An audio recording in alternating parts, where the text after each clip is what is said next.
Testing, testing. How's it going? And welcome everyone. Slacking, as you can see a little bit here. We don't have the stream completely set up. It's something I tend to forget about after like not streaming every day for the last week. It's just like I tend to forget that this camera is too stupid to remember the settings that you want to use it with. That's like something very untypical, right? Like every kind of item, hardware, software, or anything really, you set it up and it remembers the setup, usually. But this camera is different. This camera requires a special and tender and loving care. Food? I hear food? No food. Wait, give me a second.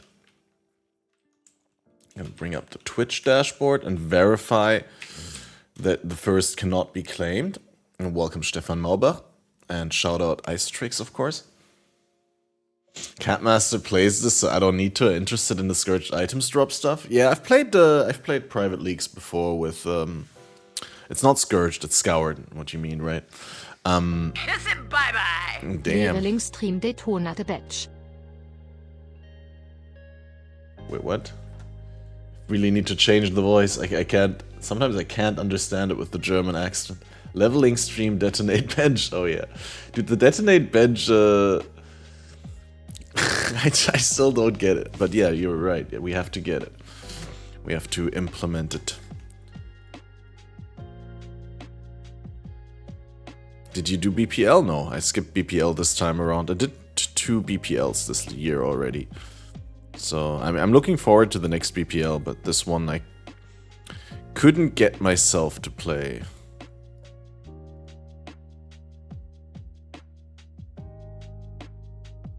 Was it in general? Yeah, there we go. Adding detonate badge right now, as we speak.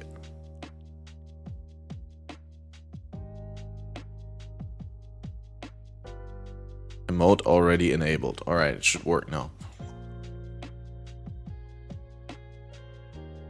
Yeah, I tried to fix Stream Elements and I just uninstalled Stream Elements Live and reinstalled it and nothing changed. It's still broken.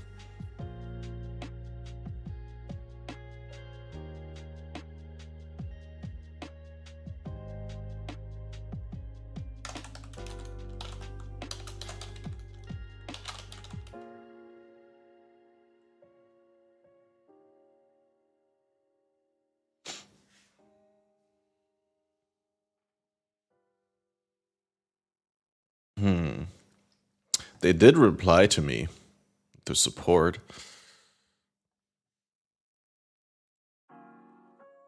So I guess I'll sort it out later. Yeah, what up, Kirk? How's it going? How's everyone doing today? You know what, I almost didn't stream today again because I was like, dude, I have an appointment in like, I guess I have to leave in 3 hours-ish. So I was like, it's not even worth. I'm not even gonna get to maps in 3 hours. But then I didn't play yesterday and I'm like already, I don't know, it's terrible. It's terrible. You dropped a Squire, wow, dude. Nice. And then also like that smug expression, I dropped my first Squire today, yesterday. As if, you know, it was this completely natural that people drop Squires. Like, everyone drops Squires all the time. Like, it's completely expected. It's like when you know these week 1 players come into your chat and it's like, I dropped my first mirror today. And I'm like, dude, I've been playing for 20,000 hours and never got a mirror. But yeah, that's fine. You are all fine. Congrats on the mirror. On the Squire.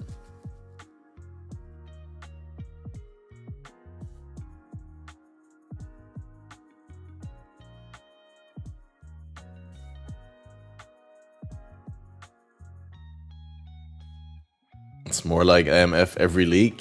Dude, you don't even play 50% of the leagues, dude. You skip every league.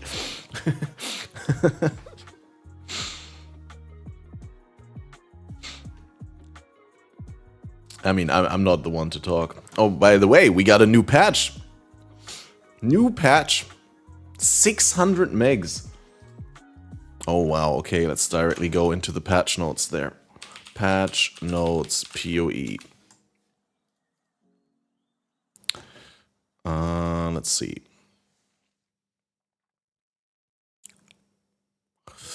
Hotfix. I didn't see the hotfix yet, but we'll read that in a second. First, read the regular patch notes. Alright, this patch contains a handful of quality of life changes for the Forbidden Sanctum, alongside other general improvements and bug fixes. So we got a relic locker next to Divinia at the entrance of the Forbidden Sanctum. That makes sense. Control click on Divinia. Oh, Divinia gets the vendor treatment, right? You can bring up the sell items interface by control clicking her. Very valuable. Close all user interface hotkey can now be used to skip the next Sanctum notification. I didn't know there was a close all user interface hotkey. I usually just press escape. Is that not how you do it?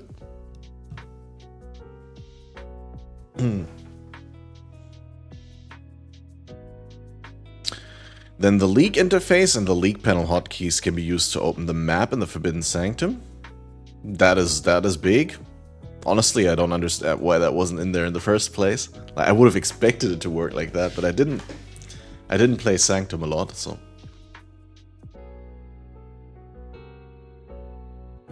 Good change though, I mean, I'm happy that these things happen. So the damage dealt by the small tentacles in the Eater of Worlds boss fight are now considered to be from the Eater of Worlds rather than the tentacles. Due to this, Avenging Flame will target the Eater of Worlds when hit by a tentacle, and the damage dealt by the tentacles will be affected by invitation modifiers such as unique boss damage. That's very interesting, because I wasn't aware that the tentacles... I wasn't aware that the tentacles didn't count as part of the Eater, and that the damage dealt by the tentacles did not get affected by invitation modifiers. Right, Flamewood Totem found that out. Hate you can't use /hideout in Sanctum and Toda lobbies. Yeah, anywhere where it's a hostile area. You also can't use /hideout in Delve encampment.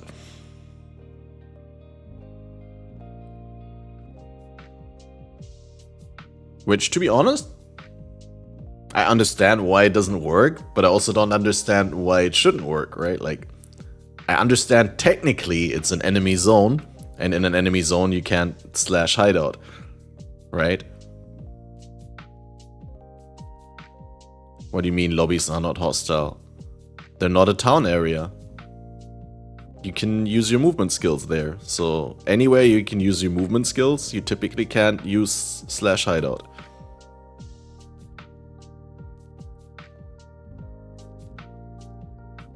By hostile I meant not a town zone, right? Not a friendly zone. Sure, it's not exactly hostile, but you know what I mean. It's a non-town instance. An NTI. That sounds like a tract infection that's not a urinal tract infection. But anyway. Update the description for Divine Orb and Blessed Orb to no longer specify numeric values to account for cases where they reroll more than the numeric values of certain random modifiers such as Forbidden Shaco, Timeless Jewels, Replica, Red Dragon Fang's Flight, and so on. Yeah, that makes complete sense. It used to be numerical, but they changed it. Can you use /hideout in your hideout? Yes, but it won't do anything because you're already in your hideout.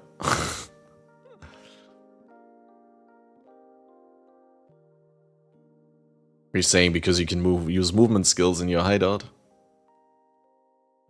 Your hideout is a special case, I'd say. Like, your hideout is an exception to the rule, certainly. Like, it doesn't follow the same rule set as other zones. But yeah, point well taken. Can you use hideout in someone else's hideout? Yep. Well, see, what I'm saying is I'm not saying it shouldn't work. I'm saying I understand why it doesn't work. But it's been like that for so long. I'm totally in favor of slash hideout working in more zones than it currently does. Has anyone ever used TFT for lab enchants? No. Oh yeah, Great Chaotix has, apparently. Helmets 5 to 40 divine, because you pay... I would assume you pay for how many... Oh, okay, it's per enchant, okay. Never mind.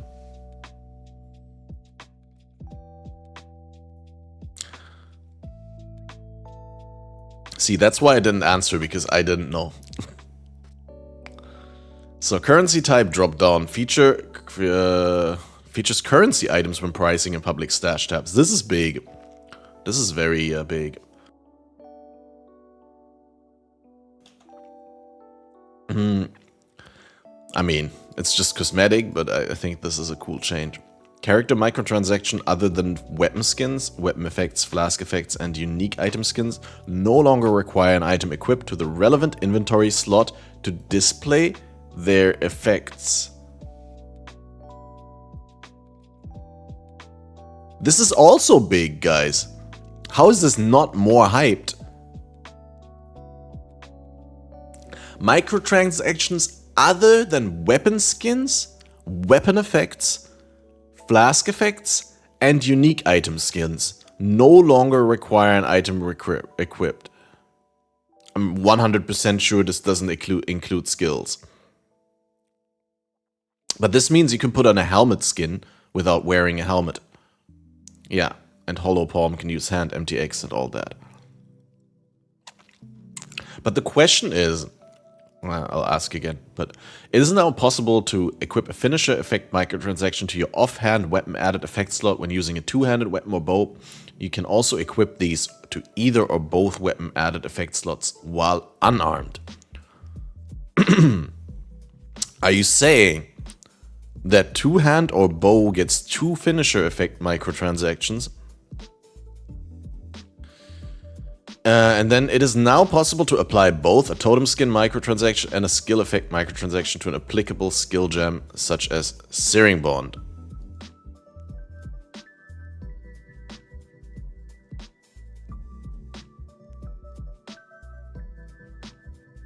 Is it also possible to apply a totem skin microtransaction to a totem skill that doesn't come from a skill gem?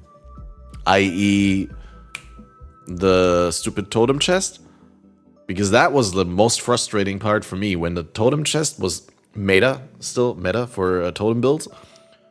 I mean, still good, but it's nowhere near as good as it used to be. Where it was like the indisputable best in slot, kind of. But you couldn't skin the totems. Still can't use the same MTX on multiple characters. Yep, that's another thing. But you gotta feel the weight of the MTX, I understand that. Individual armor piece microtransactions are part of an armor pack bundle, can now be purchased individually through the armor pack shop listing rather than having their own shop listing. Oh, that's cool. Nice quality of life. The clear button on the trade website bulk item exchange now also clears the search field. Sounds good. Added none as a filter option for foil variation on the trade website. And improved the performance of visual effect applied to monsters with the poisons modifier. And then a whole bunch of bug fixes, which we're not going to go over because, I mean, they fixed instant crashes and wonky interactions and all that, but that's great.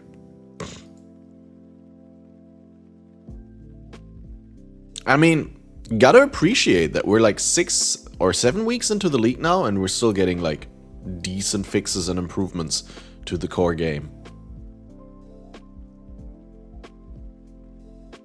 Yet portal skins and social frames are reusable and don't require stupid reclaim. Yeah, I don't get the reclaim stuff, honestly. I think it's just a relic from their old system where the item, like where the MTX were actually bound to the physical items. And by physical, I mean, you know, physical in game.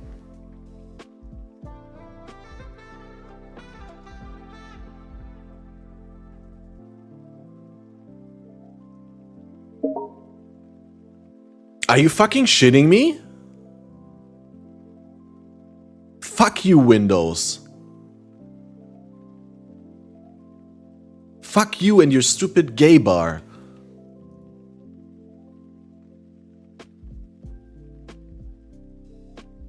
It literally says let this app run in background. Never. But it's running in the background and it's creating a pop-up.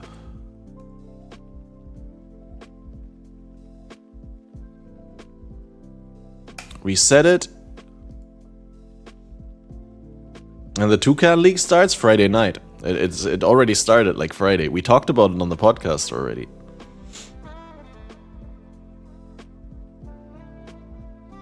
Terminate, terminate, terminate. I already terminated it last time, dude. I'm just so pissed that Windows creates a pop-up in the middle of my stream advertising their garbage product. It's like, maybe ask me first if you're allowed to advertise on my stream. Like, maybe pop it up somewhere else off the main display. You can't uninstall it because it comes with Windows. But it's just so frustrating, dude. So frustrating. I mean, it's a fresh install of Windows. It's like, I disabled it the other day as well, I thought. But, anyway, what I'm trying to say is, fresh install of Windows, no malware, no adware, no fishy stuff, but you still get stupid pop-ups because, you know, they're integrated in Windows now. Because if we're protecting you from all those stupid ads and pop-ups and people that want your money, then we can ask for your money instead. Using Linux for 4 years, PoE runs better for you? Okay, I guess I'll have to give it a shot then. If you say Windows Linux even runs PoE better.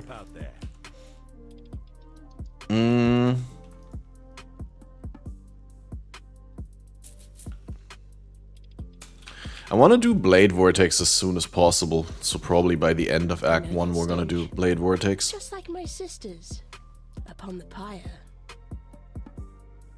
Oops.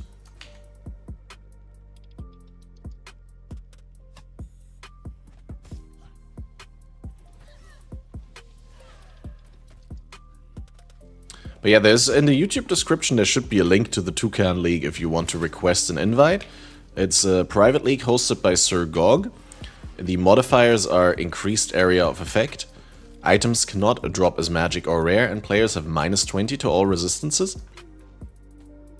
And there is a not officially enforced rule set, but there is like a Sir Gog kindly asks you to play your class's least favorite ascendancy, right? So you have to look at the game stats and use the least popular ascendancy for each class. But you're not forced to. You're allowed to stray away from that. It's just like an honor sort of thing, right? So for me, for example, for Witch, the highest popularity, the lowest popularity at this point would apparently be Necromancer. But for me, for a league start, Necromancer seems like the obvious choice. And I'm going to play Elementalist, right? Because for me, Elementalist is the least popular ascendancy. It's like I'd always league start Necro or Occultist over Elementalist. And also there are different points in the league, like where, you know, where different classes would be the different, different classes would be the least popular class. Just play Ascendant. I thought about it, but you don't want to league start Ascendant. It's pretty awful.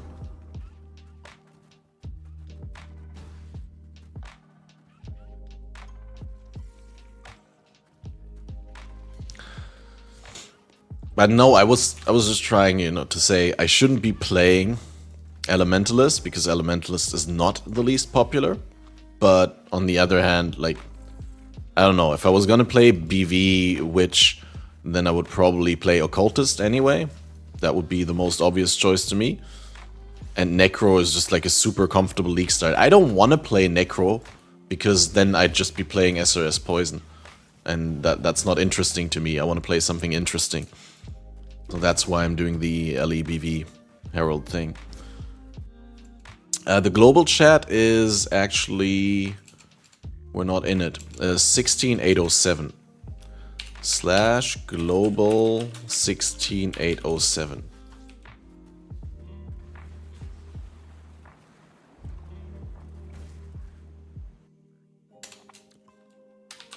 Where my toucans at?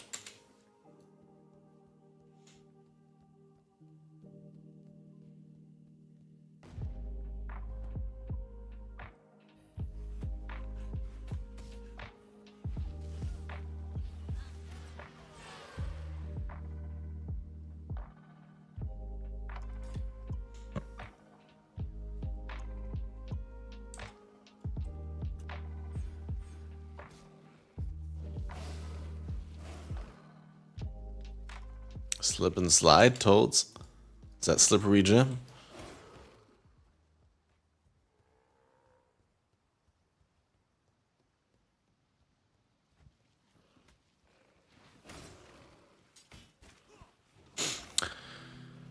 But yeah, so like, I don't feel bad anymore about not playing the least popular ascendancy, because the least popular ascendancy to me wouldn't be like challenging or off meta or anything. It would just be the most convenient pick.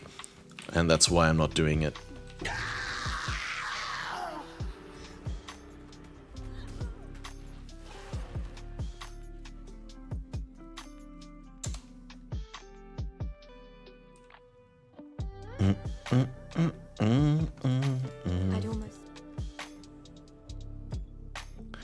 Now, of course, I don't remember exactly what we want to do here. Probably Phantasm support.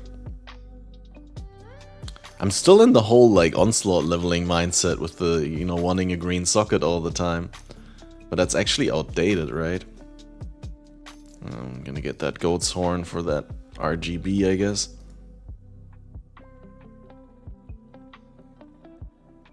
Do we use Volley and the Totem? Does that work even with the Totem? I think it does.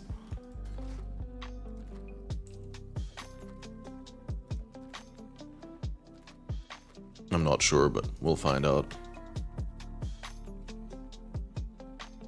And then we have the Phantasm support there, and yeah. While we live, we are blessed. And then of course Tartly gives me the Frost Blink. Oh wait, what did we take here? Flame Wall? Yeah, Flame Wall. And the Frost Blink.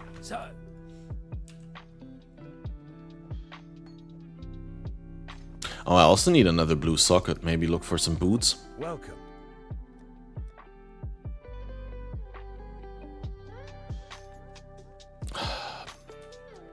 I don't really want to... I'll get rid of the helmet.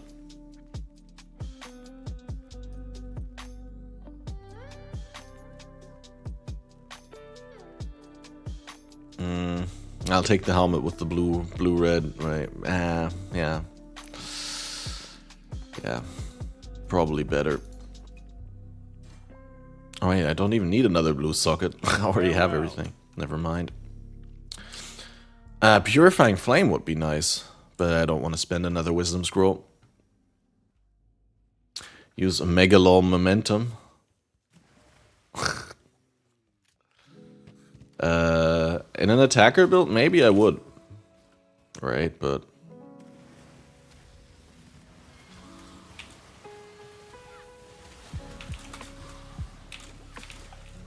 Wow. Is that a crit shrine? Brutal.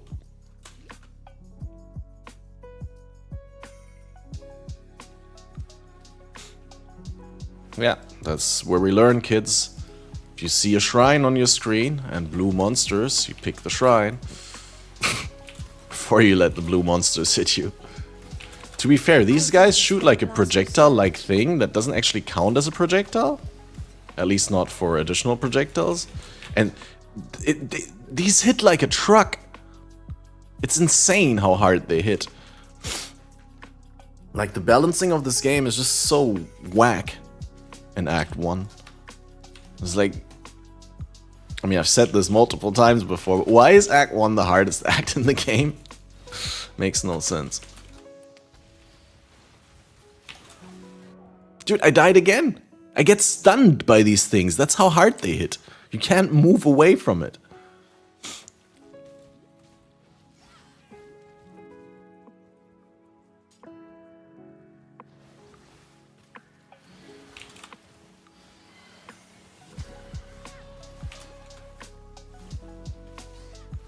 Absolutely batshit crazy, the damage that these things do. Look at it! I'm permanently frozen. I couldn't move. These are white monsters, dude!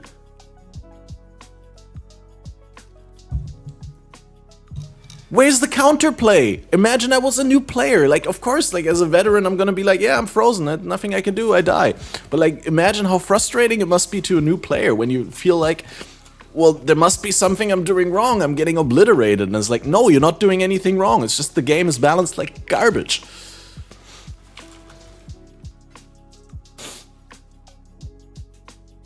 I wish that Act 2 or 3 were actually that scary. That's what I'm saying, right? Like, I just feel sorry for all the monsters in Act 3 and 4 and 5 that look way scarier, that behave way scarier, right? But ultimately, they're not as scary as this shit, because this shit is just broken. I mean, to be fair, this is minus 20 with the cold projectile thing. I always say cold projectile, but it's not actually a projectile, but anyway. Even got the regret. I did get a regret, so that's pretty cool. How did I pick it up? What?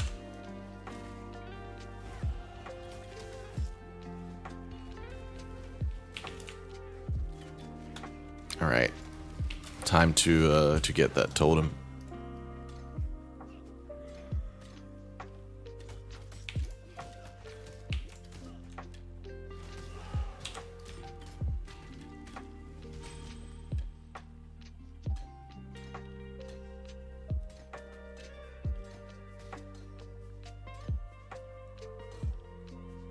I want Arcane say Surge on the Frostblink? I don't know. What up, Johannan?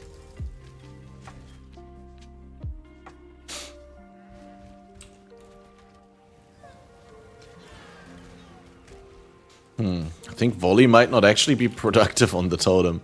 It just dilutes the totem damage too much. Looks cool though.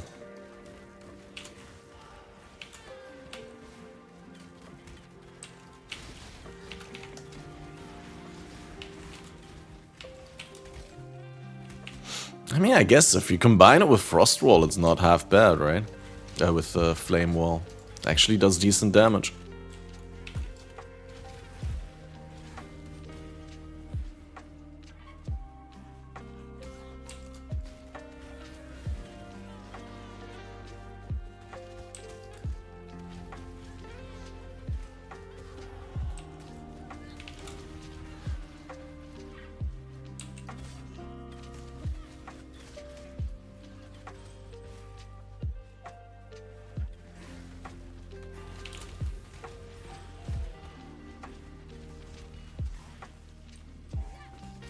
What am I gonna do with the transmute, guys? Should I transmute the boots?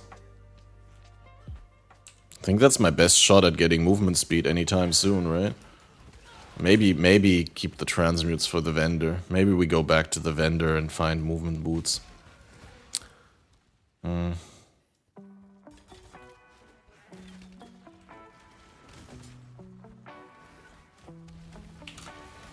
Oops.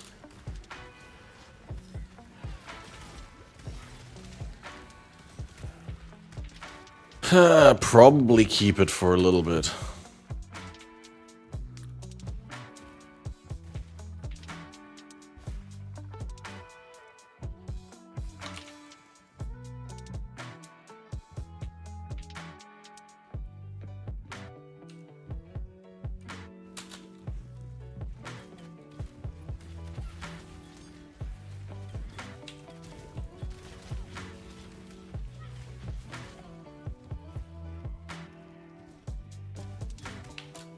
I don't think I dropped the portal and submerged, actually.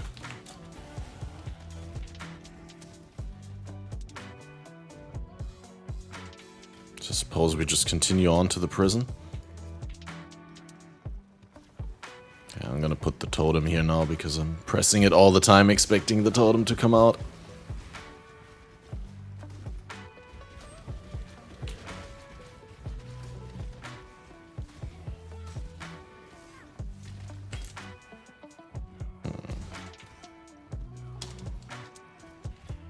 Suppose you gotta pick up the 3-link bases since you're not getting any items otherwise.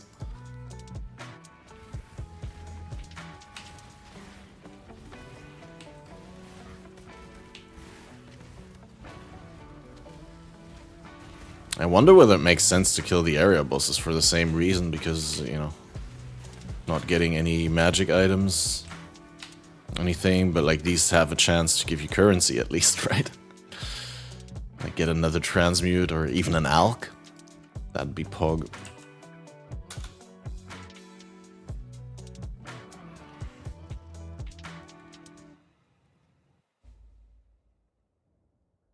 Neat gloves. I'd rather burn than call such a place home.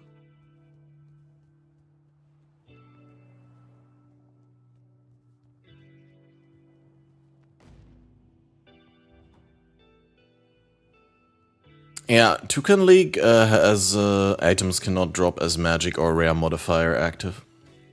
How's BV? Great when you actually use it. you can see our transition. You need level 12 to actually play BV. I think it's gonna be great though. I remember BV was a little bit of a struggle bus thing for leveling in the past, and then they buffed it.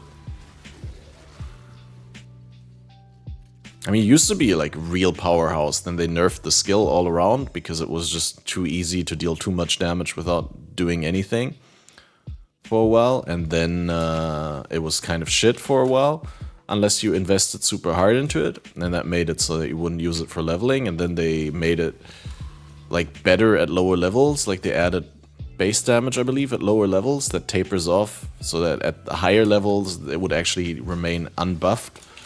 But it actually... Dude!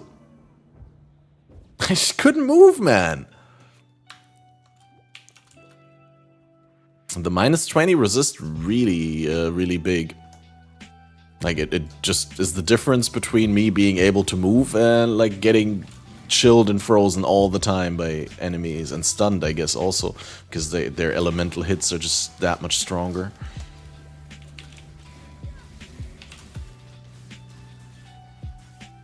I'm just used to more or less being able to roam freely, right? And like pick my fights. But here I feel like there are situations where I just can't pick. I need to fight.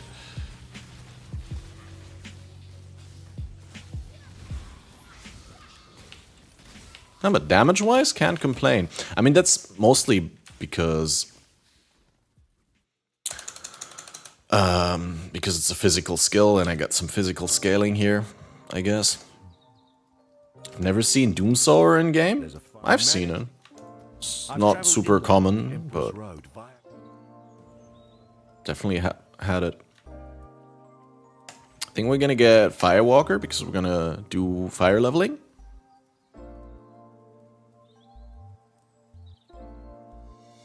Might as well get Frostwalker just for a little bit cold resist. Like get triple walkers because we're gonna be triple elemental damage for a while. Yeah, just get that to make up for the bad resistances here in the league, I guess.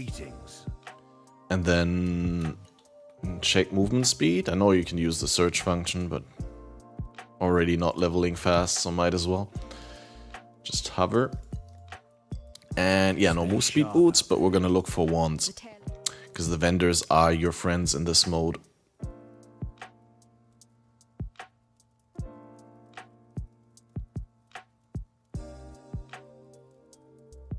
You reckon that Devour would be actually good on BV? That sounds like a really good leveling thing. Now, alternatively, it's added lightning here, but I probably need combustion for Brutus.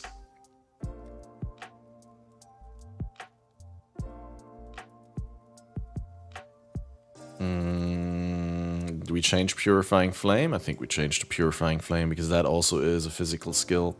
Then we can take Breezing Pulse out, and Combustion and Purifying Flame with Arcane Surge. The Flame Wall here, and get rid of the Freeze Pulse. The best Witch nodes, the Dex Strength Res nodes. Oh yeah, they have Res now as well. Yeah, they're pretty good early on. I used to be better. I think they had like a bit of strength and dex on the small ones as well. Now it's a little bit like, if you don't need the res, which you don't need in endgame, right? Because you can get reds elsewhere, then 2 points for 20 strength and dex isn't that great. And you also need another way to deal with stuns anyway, so. But yeah, early on it's great.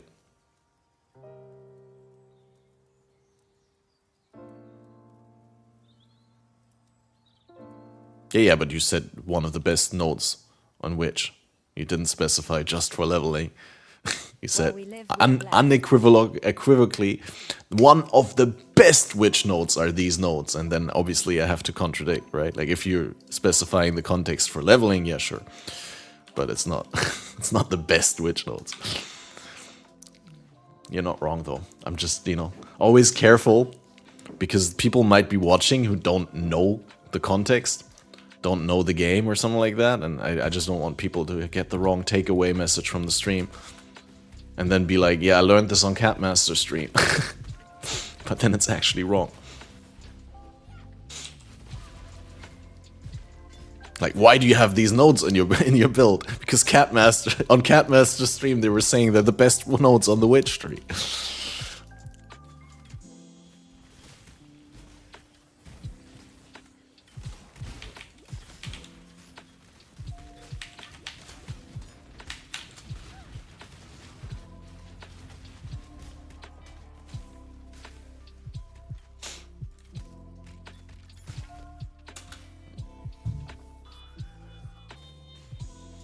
And yeah, I mean, it was more or less obvious. I'm just saying, like, might not be obvious to everyone, so I'm trying to provide context where I can.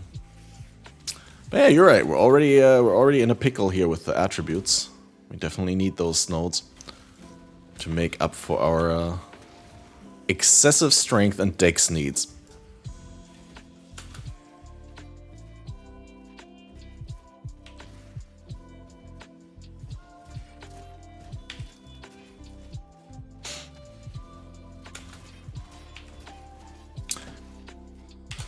I have an idea, guys. What do you think? I'll make a schedule for like consistent streams, say 18 hours of streams per week, right? And then I set up a donation goal, or no, not a donation, a subscription goal. And when we hit that subscription goal, then I'll upstep the schedule to a 24-hour stream schedule per week. Belief is the strongest metal. I mean, don't take the numbers at face value. Just the general idea. I'll make a schedule. I'll consistently stream at like a certain time for multiple days per week, because you remember my entire rant or talk about how I need the iron ring for vendor recipes. My entire talk about my tremendous feelings of guilt for not streaming and all that. The other day, I realized now that I thought about it, and after I talked about it on stream, that obviously I'm feeling guilty because there's no clear expectations that I'm outlining, right? I'm always feeling guilty for not streaming because I don't have dedicated stream time. So whenever I'm not streaming, I'm feeling guilty for not streaming. But if I say I'm streaming on this, and this day, 6 hours each, and then I do it, then there's no feelings of guilt because I've set up an expectation and I've fulfilled it. That's what I mean. 18 per day, you mean? I have 6 hours to sleep and eat? I wish I was that, you know, I wish I could do that, but like, honestly, there's so many other things that I need to tend to. Stream all the time? Hey, I mean, there will be a goal where I stream all the time, right? Like, if I manage to get 500 subs in a month, then there's no reason for me not to stream all the time, right?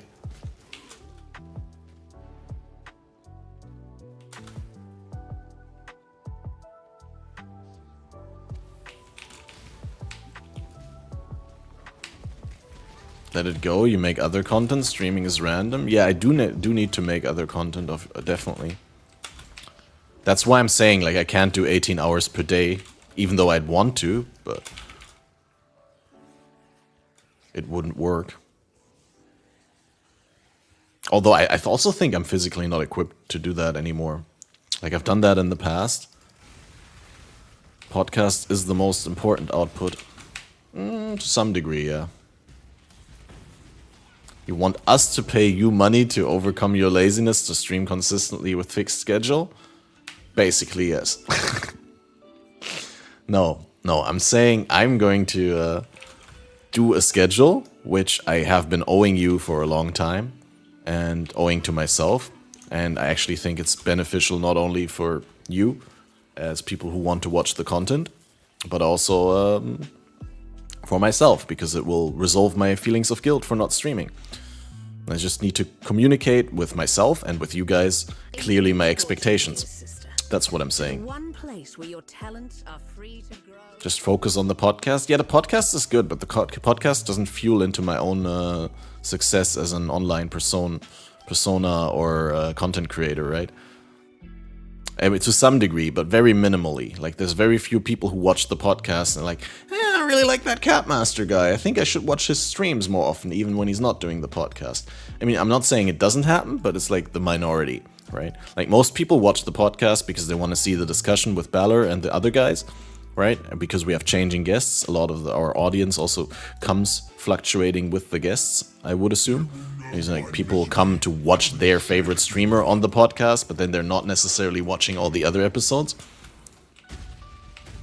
And certainly not my own content. And that's fine. I'm not complaining about it. I'm just saying that's the reality of it. And yeah, the podcast does have a high priority because the podcast itself does well, but I also need to do other things than the podcast.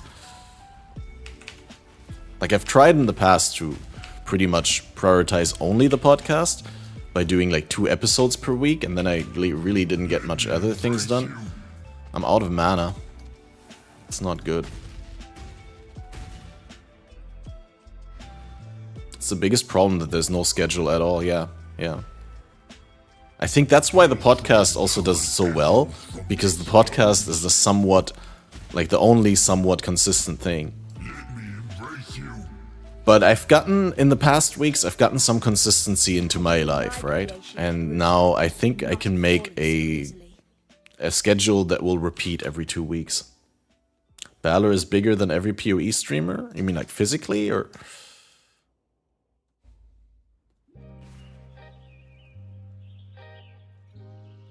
Oh wait, we need the move skill. Shots fired? Nah. Balor lost a lot of weight, I think. Since I used to make that joke.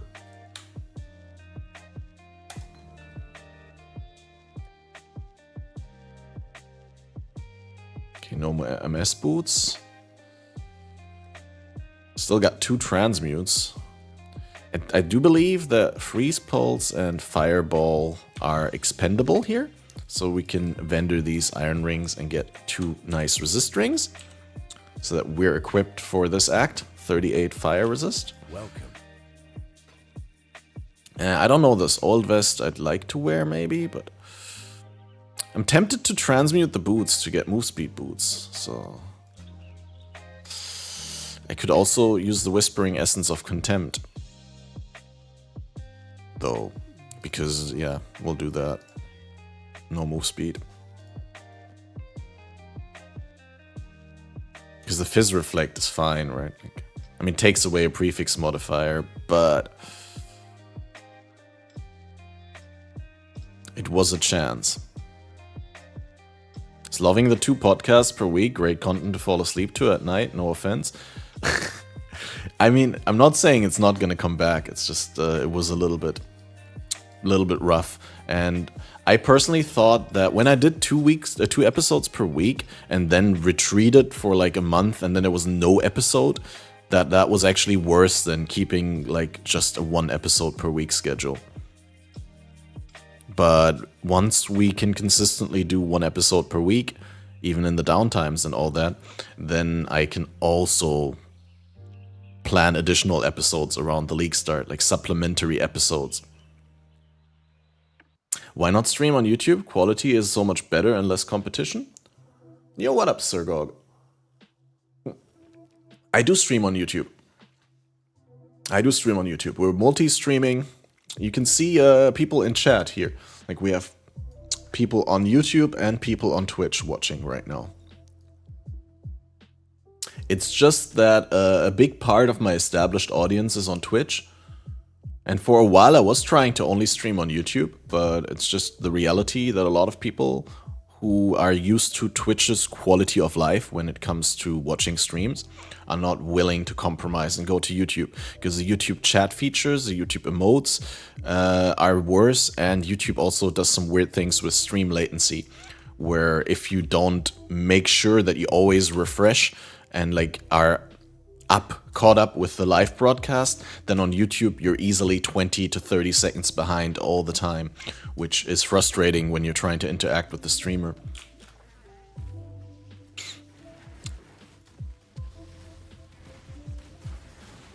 Yeah, there are two chats, but they're consolidated on screen now.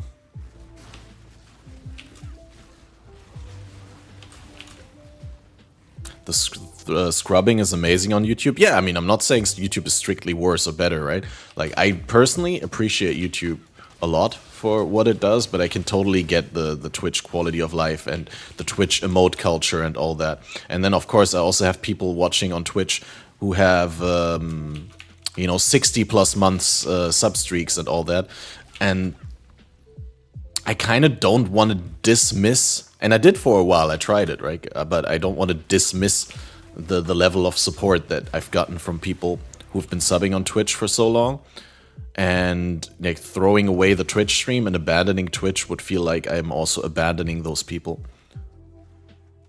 I don't even know how I got here, not complaining. Hey, I'm glad you found the stream. Probably watched a podcast in the past and got this recommended.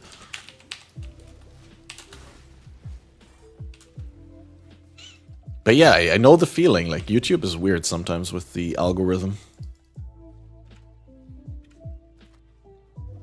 If you branch out to other games, then 1 per week is fine. If it's only PoE, 1 per week is too much. You think? If it's only PoE, 1 per week is too much. You think 13 episodes per league are not warranted? I'd agree with you when you say, like, 1 per week is fine, but 2 per week is too much if it's only PoE. Are you making most of your income with PoE, or you have something else? No. And, no. I'm working on something else, but right now, not. Living from savings. What can you talk about every week? Well, you can have different guests and talk about different things, like different ways that the game is being played, different league mechanics, different builds. I mean, you can make a dedicated episode where you just talk 2 hours about the Ascendant class or something like that, right? Like, I mean, there's so many rabbit holes to go down in PoE.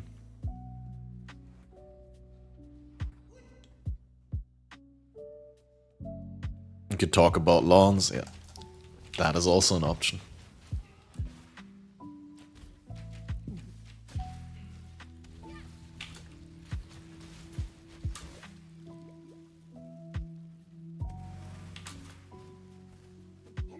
Have you thought about getting D4 refugees? I've definitely thought about branching out of the PoE bubble. Darth Microtransactions is a name that's been thrown around. I'd also like to request Josh Strife Hayes. And, you know, even though I memed about it when someone suggested Asmongold, I mean, it would be really cool to one day have Asmongold on the podcast and to talk about PoE.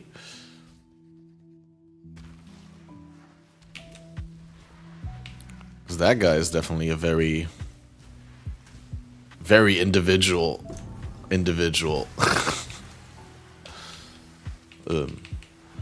I'm frozen. Oh yeah, I mean, I'm going to ask. It's just like, first want to sort out some things with the podcast. First want to get into consistent podcasting and all that. Sort out my own shit.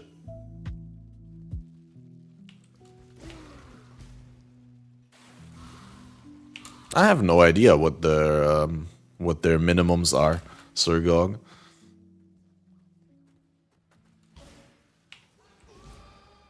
But the way I do agree that's probably true for Asmon.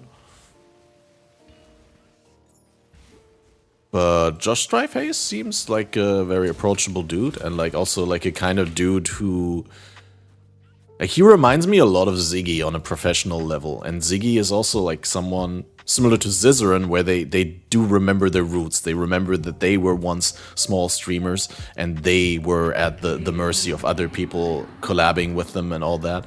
So, I mean,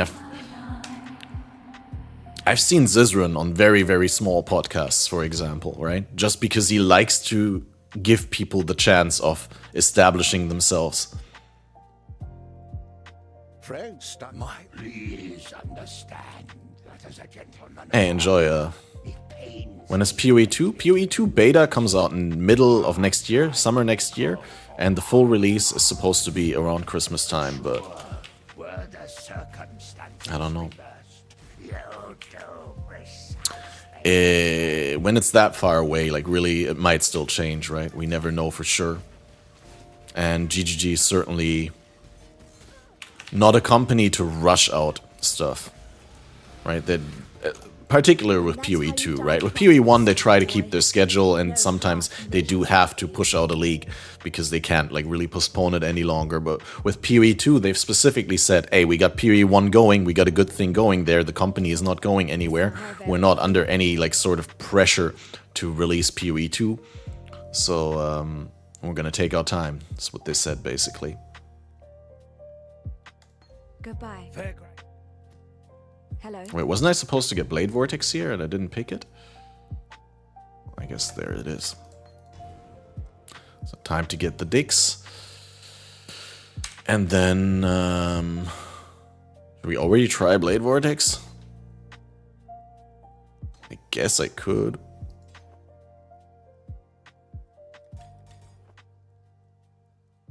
See DPS incoming. Is it that bad? I haven't tried Blade Vortex early on.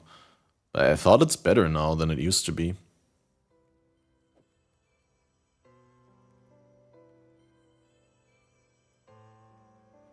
While we live, we are blessed.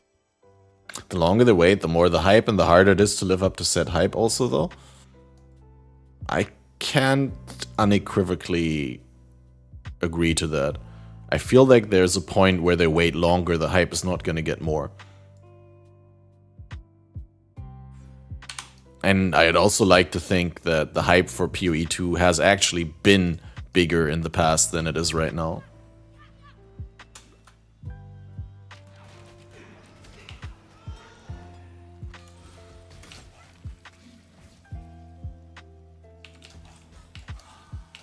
Yeah, exactly. Like, people were probably, a lot of us would probably agree that they were most hyped for PoE 2 after the ExileCon reveal. And then hype slowly died down, and we were all expecting to get super hyped for PoE 2 again. With ExileCon, and then they didn't really reveal that much at ExileCon. I mean, the things that I did see did get me hyped, but my hype anticipation was a different one. I was expecting to get way more info that would blow me out of the water and be like, wow, this is going to be the next level game. I mean, I played PoE 2. I think it's very reasonable to be hyped for PoE 2. Alright, we need a life tap on this. This is absolute garbage.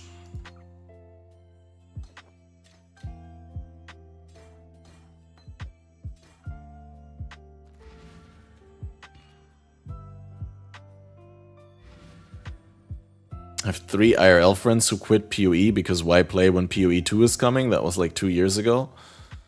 Yeah, I mean, I don't really get that whole argument either.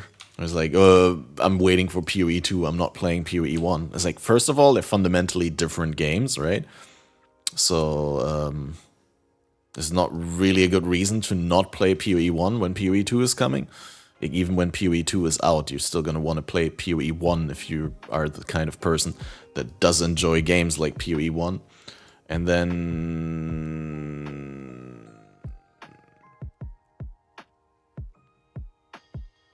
Which doesn't get life tab?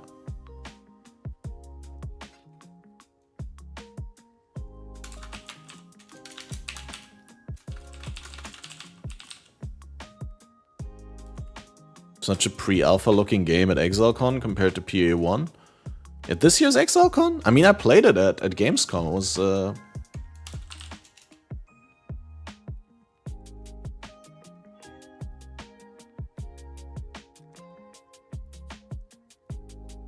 Doesn't feel very alpha to me.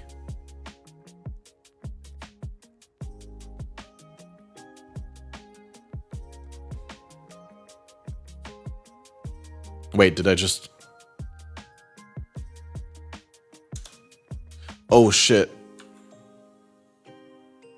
Shit. Accidentally used the regret. Can I give you something else? 5 coins? Just take it. Okay. I'll take the 5 coins. I accidentally right-clicked the regret. I wasn't even playing the... Yeah, exactly. Pre-alpha games are way less finished than that.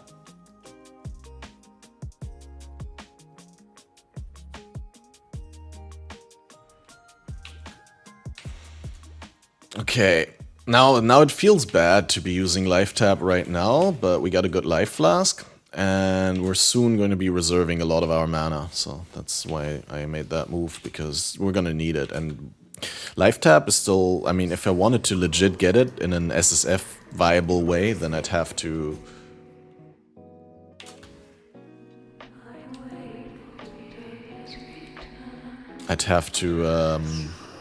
go all the way to library until I can get it.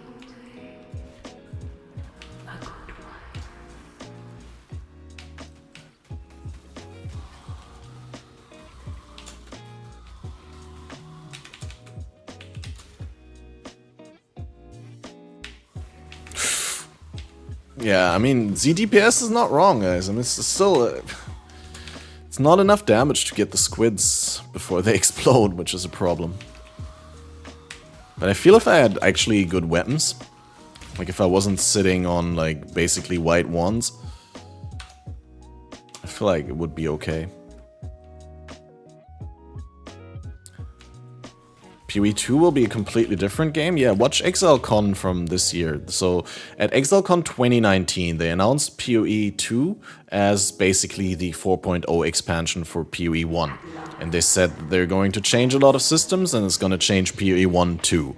And then, later down the line, they realized that with like how deeply they want to change the game for PoE 2, they would basically end up destroying what PoE 1 is. Right? Like, they'd make PoE 1 a different game in the process. And they decided that they don't want to be limited in what they can do by having to maintain PoE 1's status.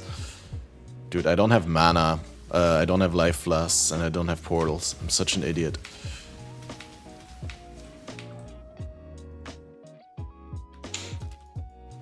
I guess that's a free flask refill.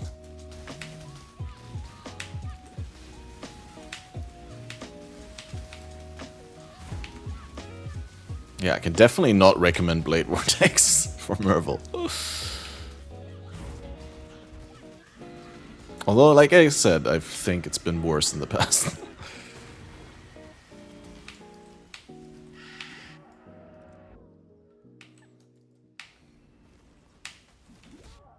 Dude, like the -20 is just so brutal. Don't I... What?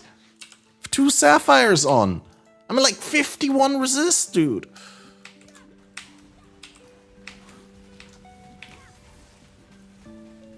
She's destroying me so hard.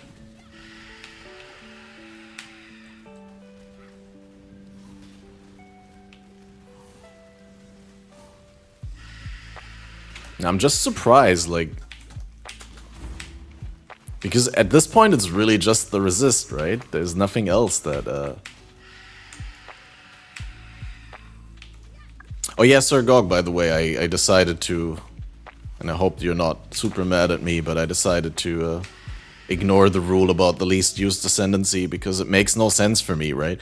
Like, if I use the least used ascendancy, that's actually the no-brain choice for me. If I want to play Witch and I pick Necromancer, then I just play Necro SRS and I just ruffle stomp the game. And that's just boring to me. And Occultist would be the obvious choice. I want to play BV. Actually, Elementalist is for me the off-meta choice. It's the least popular choice for me for Witch. So I hope that makes sense. Poor fishwife. 'Twas love that It's just I don't want to play SRS. But if I have to pick Necro, then obviously the best choice is to just level SRS. It's nice to see there's still some life in this twitching corpse of a continent. I think this will start to be actually like sort of usable once we get the Heralds. He's creeping Frost instead of BV. Fair enough, yeah. I mean, there's a lot of good options other than BV. I could have just, you know, continued with the fire leveling. With the Holy Flame Totem. Purifying Flame and all. Flame Wall. That would have been still also better than what I'm doing right now.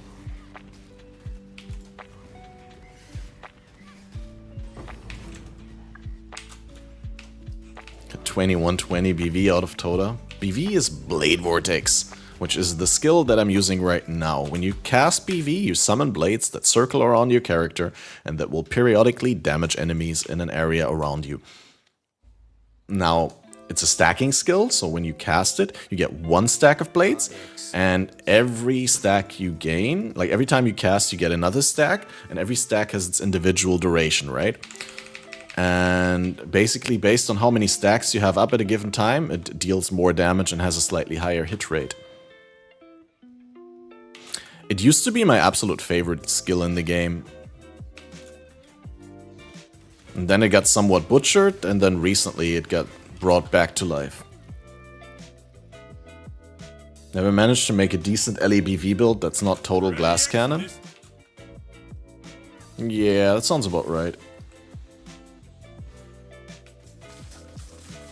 I wouldn't say always going poison was better, but for the longest time it's been like that.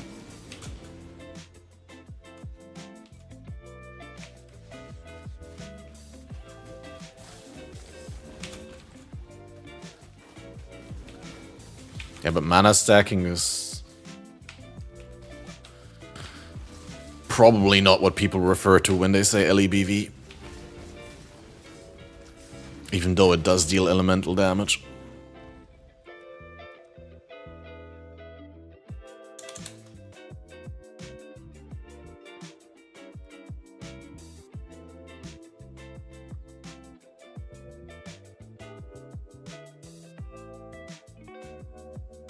Cast speed, mental rapidity, observation efficiency. Nah, overload probably. Overload is the most important thing.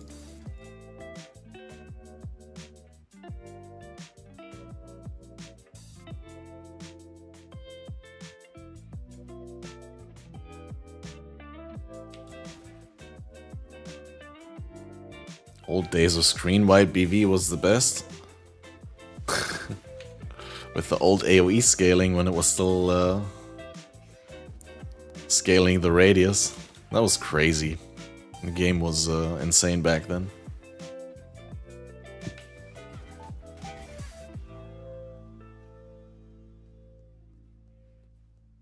Old AoE was dope, yeah, but it made it so that AoE was essentially the best that you could get, because the more AoE you had, the more AoE would matter if you get more.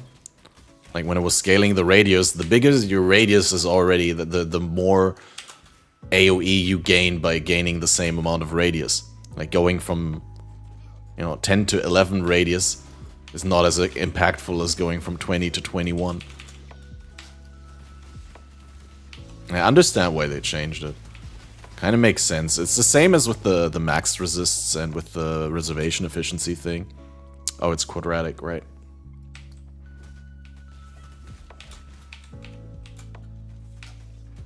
I think they're doing a lot of great things. It's just players are not very receptive to changes that essentially make the game better, but feel like it takes away their power. I'm really looking forward to the change in PoE 2 where they make spirit be the thing that you spend on reservations rather than mana. Like completely separating reservations from mana, I think is the absolutely correct move. Because in PoE 1, that's the biggest problem is always they want to make mana a relevant system, but people always try to find ways to make mana irrelevant, to take it out of the equation so they can spend all their mana or as much as possible on reservations. And like making them not compete in the same system, I think is the right move. You going BV Necromancer? No. I'm ignoring the least popular class rule for my own mental benefit. So I'm doing BV Elementalist. Like, my argument is I could be doing Necro, but then I would be just leveling SRS and that would be boring. Like, I mean, if I was doing like a super meta Elementalist skill or something like that, I'd feel bad, but I think BV is not super meta, at least not for leveling and for early league. Sure, it's like a great endgame skill.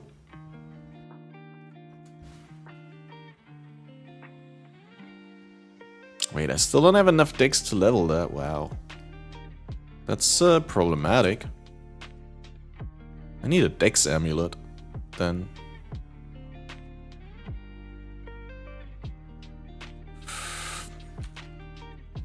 Let's hope we get a Val BV here.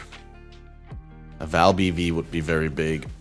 I mean, I'm sure I can buy some from someone in the league, but...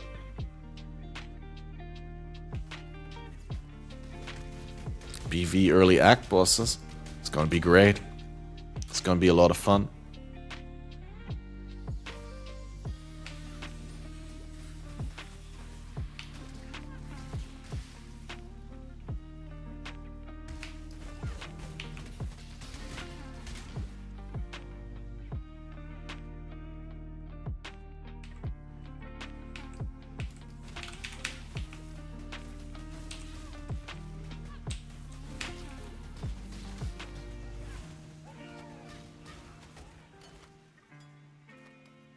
It's not gonna be bad, guys.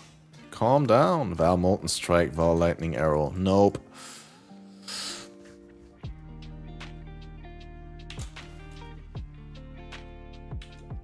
Pain Sham till Unleash.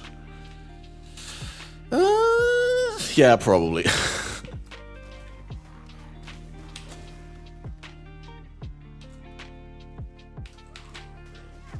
Honestly, I think Heralds will make a big difference.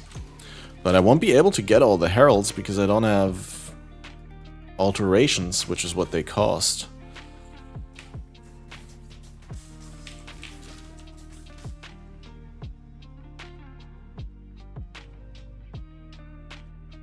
Should I try and make these boots? Nah, they're eye level 6.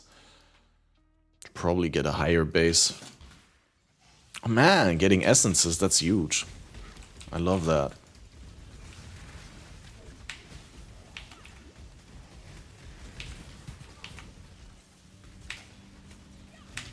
Essences are essentially your magic item drops or your rare item drops.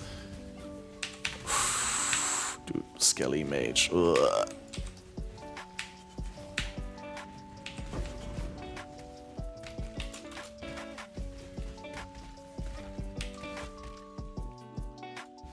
Love seeing all the brick corrupt sixlings from strong boxes.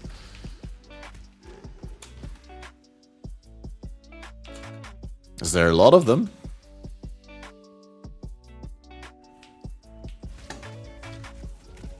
Oh, you mean because they don't have stats? Because they're white sixlings? Yeah, corrupted and scarred, yeah, I get it. I mean, there's still sixlings though. It's like a tabula with some extra stats. Dude, I'm gonna die here. Dude, Necros is just so annoying. That was also like my biggest takeaway from the PoE 2 demo was like, dude, they really doubled down on the Necromancers being like super threatening, right? Because necromancers are just, wow, relentless. Like, they just keep reviving. They're like spamming revive so hard. You can't catch a break with a necromancer around.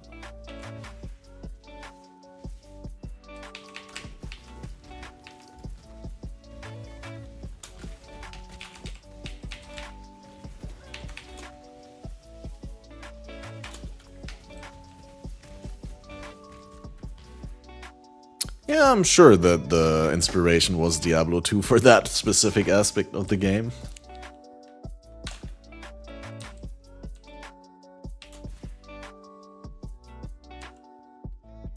That Necros revive other Necros, that's how it works in the Acton's Nightmare map, right?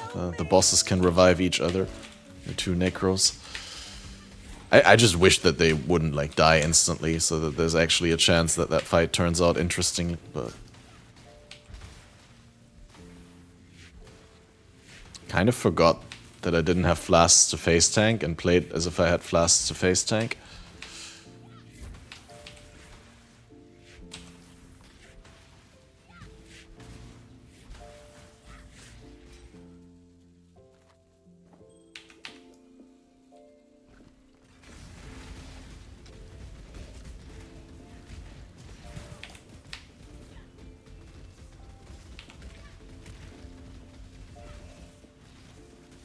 Holy shit, dude.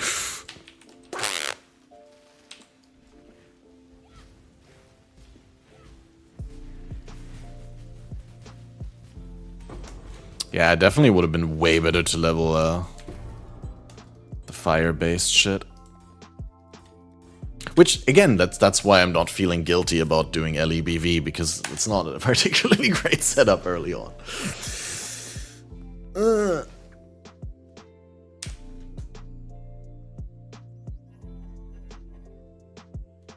Yeah, that's another fact on Acton, but I'm pretty sure the bosses revive each other like by cast, not just after the timer where everything is revived.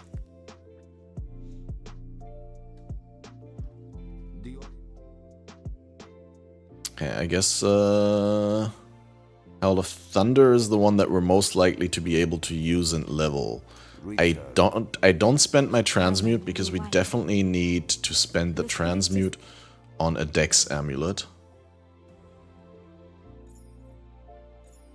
And then on the Dex amulet we can actually use the Hatred. Increased cold damage. Life resist. Okay. And then...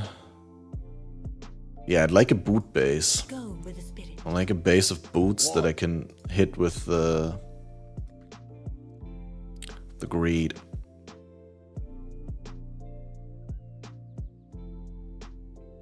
Get the RGB, and in case it doesn't turn out well, I can still vendor them. And get a transmute chromatic. Yeah, like that. Because no movement speed, no open prefix.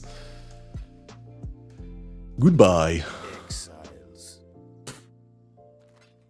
Yeah, I don't have that many portal scrolls, but I do remember that one. That one always feels like super unworth it, though. I guess in this environment, it's definitely something that you should consider. Hello. But yeah, it always feels super bad. 7 transmutes are a lot of transmutes. Oh, where did my flask go? I vendored my flask! No, it went into the flask tab, right? No, it didn't. No, it did. How did it go into the flask tab, but the other flask didn't go into the flask? Did I press Control Shift for this one, but not for the other one? Okay. Anyway, it's fine. We got it.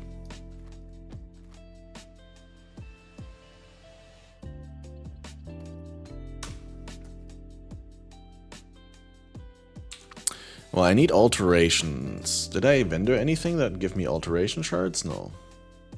So we'll be starved for a while. It's okay. Just need gem levels, really. Ready, exile? It is.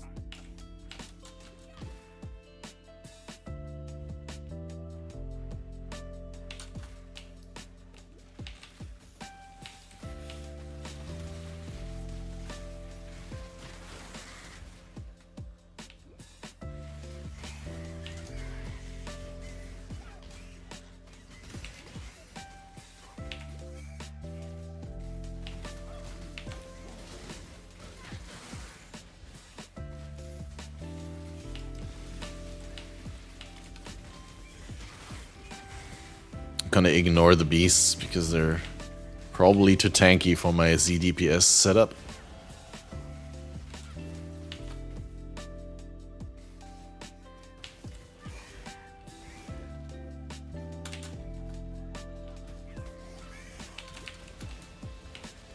Is there room in Toucan League? I'm sure there is.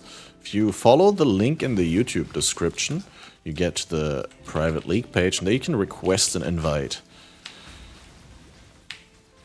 It is hosted by Sir Gog, and there's also a video where Sir Gog explains some things about the decisions behind the rule set and what is to come. Unethical to use Herald of Thunder without Herald MTX. Okay, if the league runner says so, then...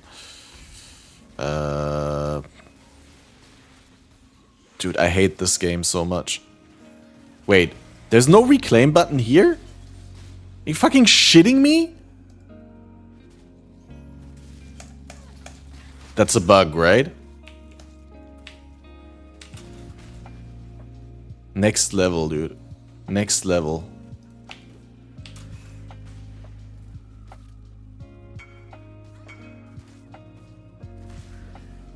Ramako Makanga. Additional projectile. Nice, dude.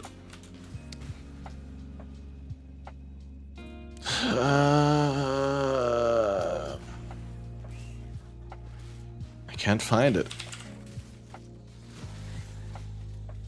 There's no reclaim button here either, dude. Yeah, I'm sorry, I can't use my MTX because I can't reclaim it.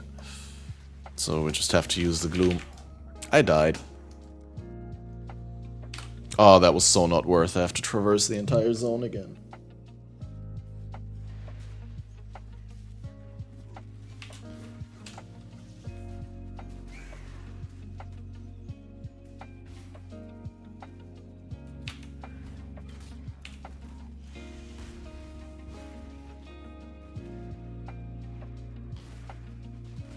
I mean, you didn't talk me into standing still and putting the skin on. I could have just walked to the next zone entrance and then done it there. I mean, there's a transmute I would have missed. So.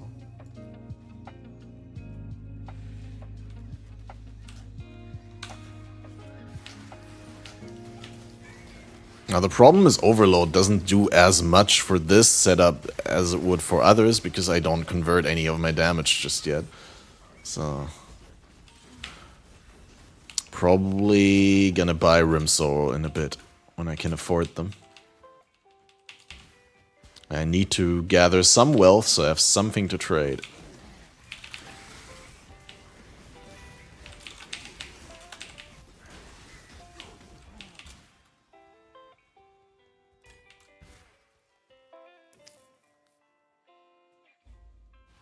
Ready, exile? This...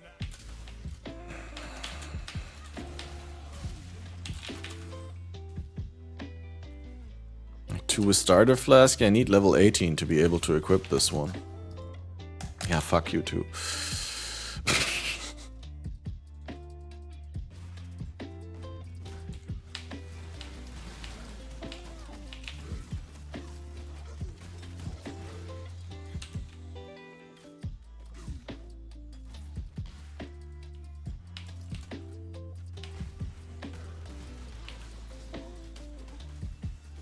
Dude, the live region. I think I'm gonna come back for Weaver. I think I'm just gonna do the way forward real quick here. And then we're gonna complete the rest of Act 2 before we do Weaver.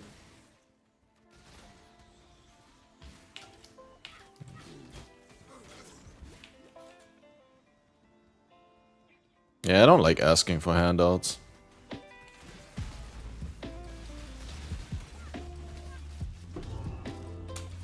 I'd rather be able to pay a chaos or two for it.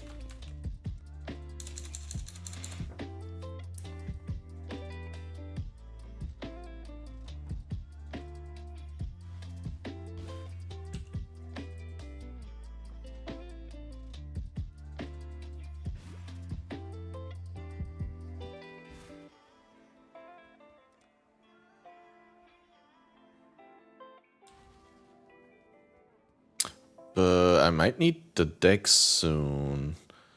Although, I think if we get to the Fire Mastery, I can get 40% conversion there. That would probably be good. And that together with Rimsor would already be 90.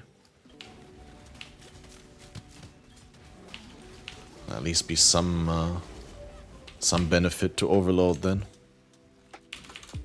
Oh, Rimsor is 100% now, true.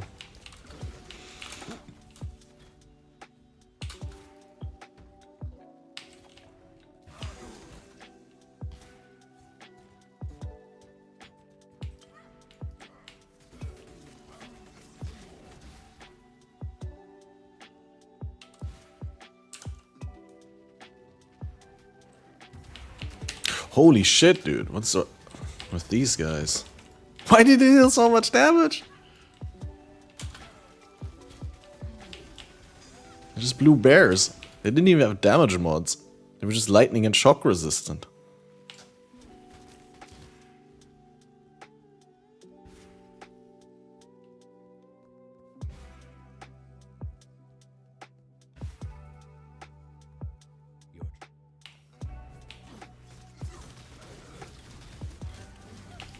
I want to play BV now also. Trust me, you don't want to.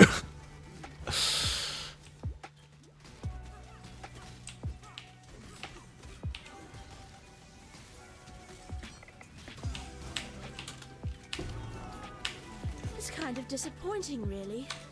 I usually like rats. Oh, you're checking ninja builds? Alright, yeah, that's something different, I mean, I guess. An end game with fully invested and all that. You and I still need to do the... yeah, crypt.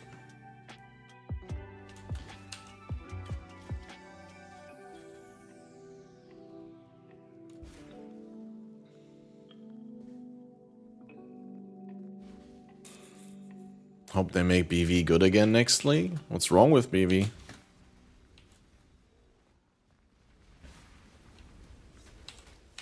Is it bad right now? I didn't hear anyone saying it was bad.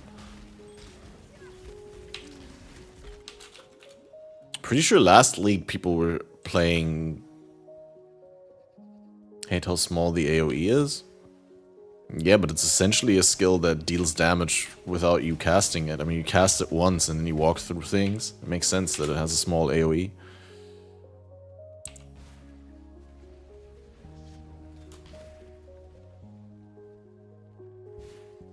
I remember that, like, before the general public caught on to how good BV is, I remember, like, always when I played BV, having people in chat who were, like, complaining about having to keep BV up. And I was always like, how broken would this skill be if it was just, like, rotating blades around you without having to cast them? Like, how deluded are people to think that that is something that they can realistically expect?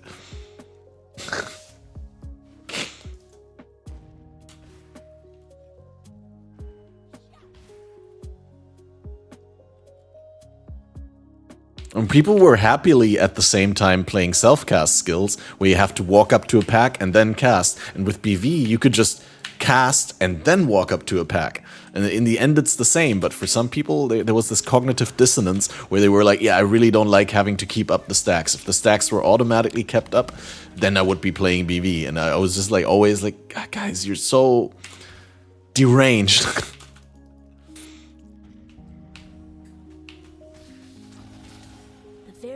Learns to heed my demands. But yeah, that was like before it was really extremely popularized, and then people understood why it's good. I don't know whether that was that before Unleash? I think it was before Unleash. Shine boldly so that all may find you.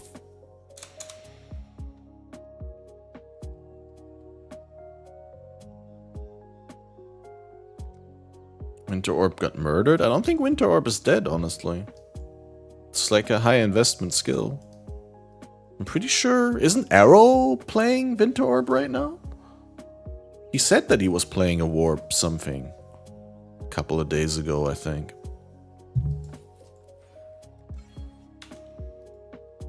mean, again, probably, you know, high investment sort of stuff, but not unplayable and not necessarily underpowered. It's just, it's one of those skills that has high quality of life, same as with BV, so it can't have a lot of damage. You need to get the damage elsewhere, and with other skills you get good base damage, but you don't have quality of life, so you need to get the quality of life by scaling AoE or using support gems that, you know, increase utility rather than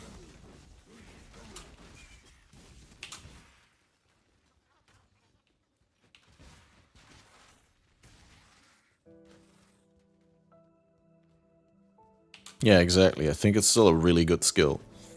Similar to Blade Vortex, honestly. It's just, you know, it requires investment to get going.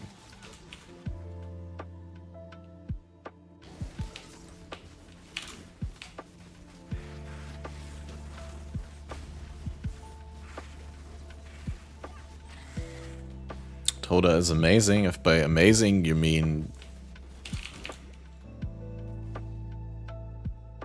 pretty rewarding if you play a build that doesn't take long to finish rounds, then that's not wrong. Wait, am I stupid? I am stupid. Must be up there, right? It can't be down there. Yeah,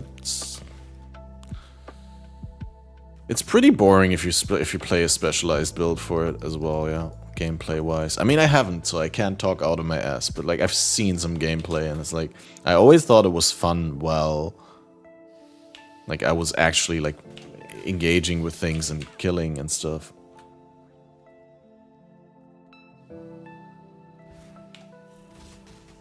I imagine it to be pretty boring if you're actually playing a specialized build. Like once you're over the initial, you know, fun factor of the specialized build.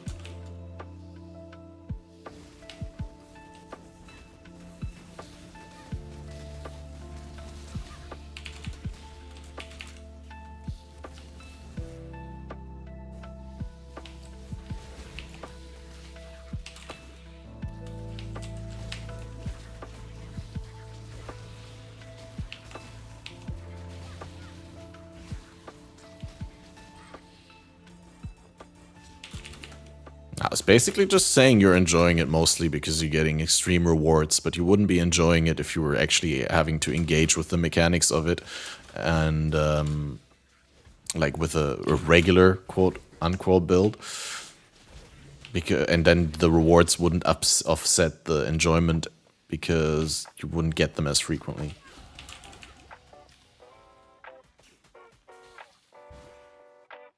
But then again, I wouldn't know. Might be that you're enjoying it for completely different reasons. And that would be fair.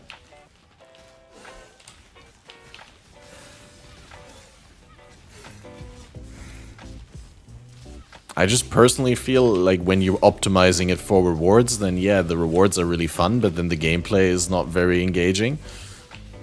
And when you have engaging gameplay, then the rewards per time spent are pretty meh. Like, but you either have engaging gameplay in Toda, or you get like rewards out the wazoo, but not both. Yeah, exactly. I love it on regular builds until it outscales you, and then every time you make a mistake, you're getting one shot, and you're pretty much unable to kill anything because they're so extremely tanky.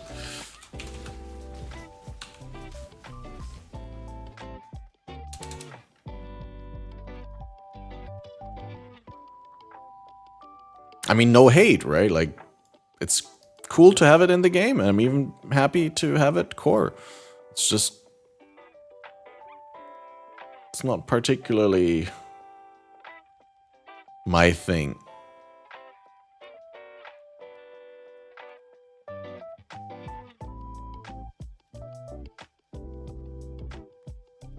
Has anyone experimented with overcharge? I mean, that's a decent amount of shock. But less damage? More damage?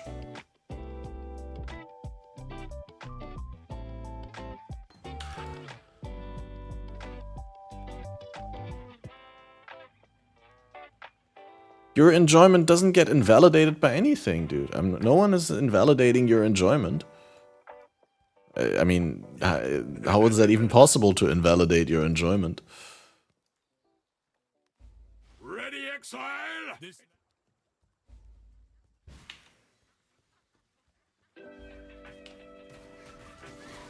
Yeah, but providing context to a statement is not the same as invalidating it. If I say I only got a new computer because of PoE, I still got a new computer. So, huh?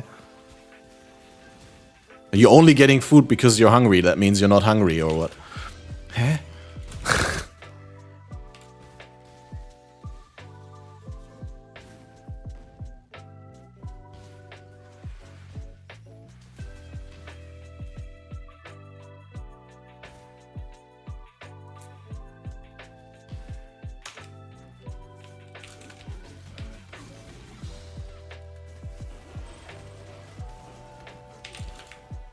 I was just trying to get a little bit of a more differentiated statement out of you, basically, by saying that. Because you said, Toda is fucking amazing. And I'm like, well, do you actually think it's amazing, or do you only think it's amazing because it's shitting out rewards for you because you're playing an optimized build that ends rounds really quickly, so you get to spin the wheel a lot of times, and that means the high value rewards pop up a lot more frequently for you than for other people.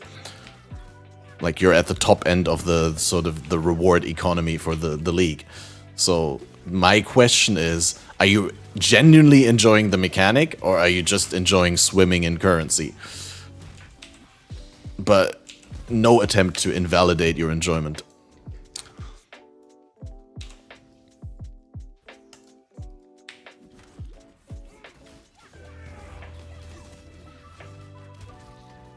I mean, for all I know, the content could be absolute dog shit, and if you're enjoying it, then you're enjoying it.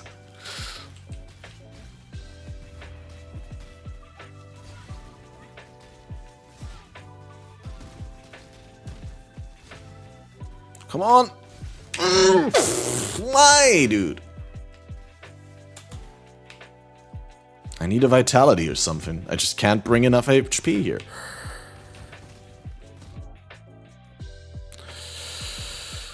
I just don't play close range, just play with the totem and the purifying flame then. Might as well. I mean, that has to say something about BV early balance now. That a 2-linked purifying flame is sort of outperforming my BV. Because it's ranged and my BV isn't.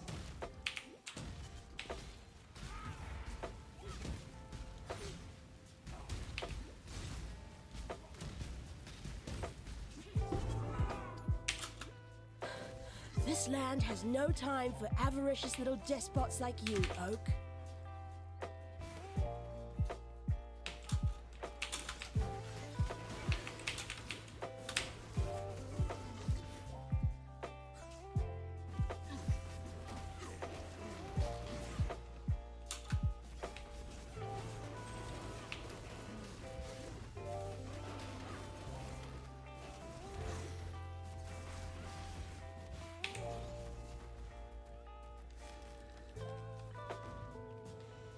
Alright, now we get our Lyra reward, and then I go back to Act 1 real quick to get the Way Forward reward. I'd really like an alteration. Honestly, I expected to have at least like one alteration by this time. I guess I can buy a 4-for-1 alteration for my augments. I think I have like 5 augments. But yeah, I was really not expecting to not be able to run at least a second Herald. If I had known that that would be a problem, then I probably wouldn't have opted to play BV this early. I was like, yeah, BV is gonna not be that great, but with the triple Heralds it's gonna be okay. But now we haven't had Heralds for so long.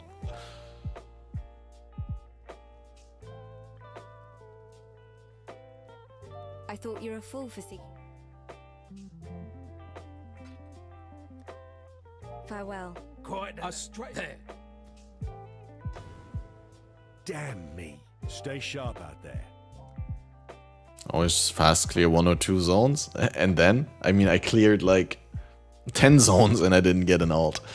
How is fast clearing 1 or 2 zones gonna guarantee to give me an alt?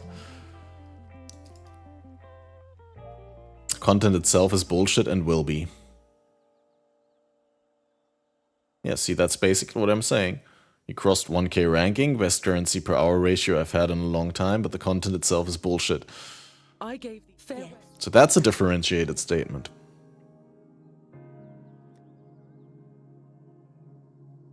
You've been unusually unlucky. Name a more iconic duo than Catmaster and Unusual Unluck.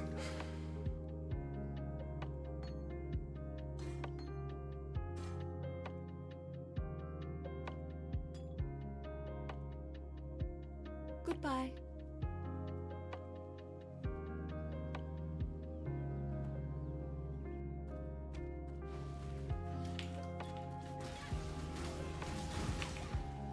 Alright, this better be good now, because now we don't have any backup plans anymore here. This needs to work now. Yeah. I guess I could use a different link setup. Maybe it'd be better to have like Arcane Surge on it or something.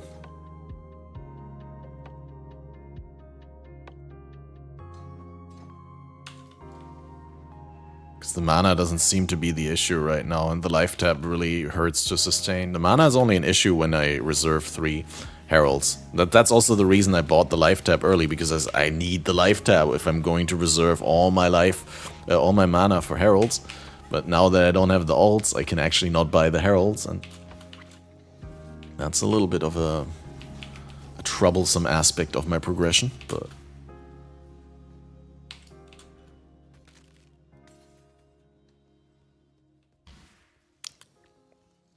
we'll get over it. It's similar to the League mods, just like it puts a little bit of extra strain onto the early League.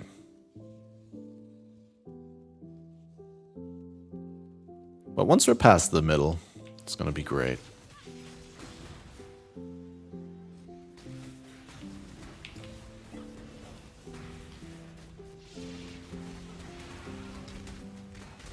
Map sustain used to be harder, right? Back after many years of absence, yeah.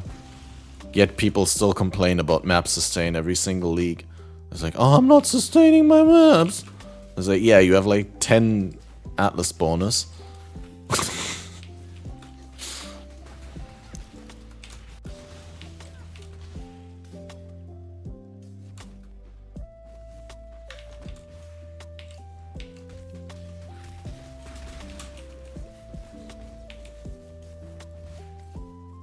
Sustain with Scour and Go now?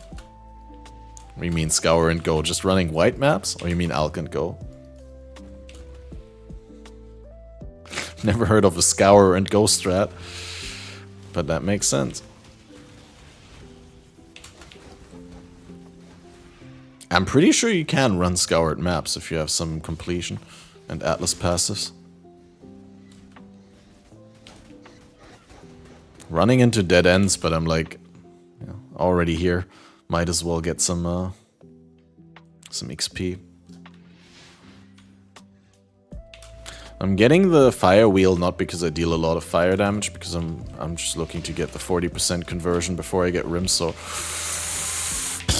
that blue pack, dude. These mobs are so much stronger than anything else in this act, dude. These weird Val chieftains or whatever you want to call them that have their feathers on their helmet. They're such absolute bullshit mobs.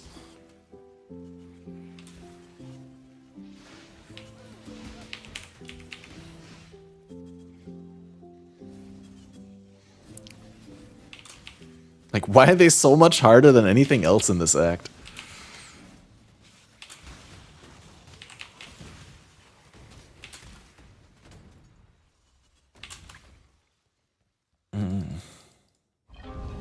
It was good in Ultimatum, and Trial Master was brutal with map mods, because you had 9 Ultimatum mods were mostly worse than map mods. Yeah, that's what like I liked the least about Ultimatum, was that you had to fight the Trial Master then and there when he spawned. So you'd have obviously you'd want to always maximize your pack size and your map returns, so that's worth to run the maps, but like it was usually very, very hard to run the Trial Master if he eventually spawned on a fully juiced map. I died 3 times in the league to Trial Master. Like, I found Trial Master twice in hardcore, once in softcore. I lost both characters in hardcore, and I lost the fight in softcore.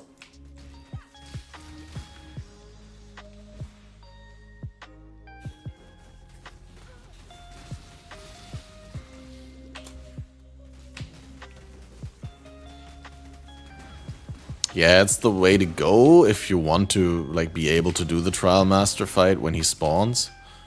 But you never knew when he spawns, and like a lot of times in hardcore you would also not go through to the last round, so you wouldn't even know whether he spawns, right? And then it just feels incredibly bad to optimize around a scenario that may never happen in the future, and to basically sacrifice like half of your drops. Because, let's face it, like a scoured map is just so much worse than an out map.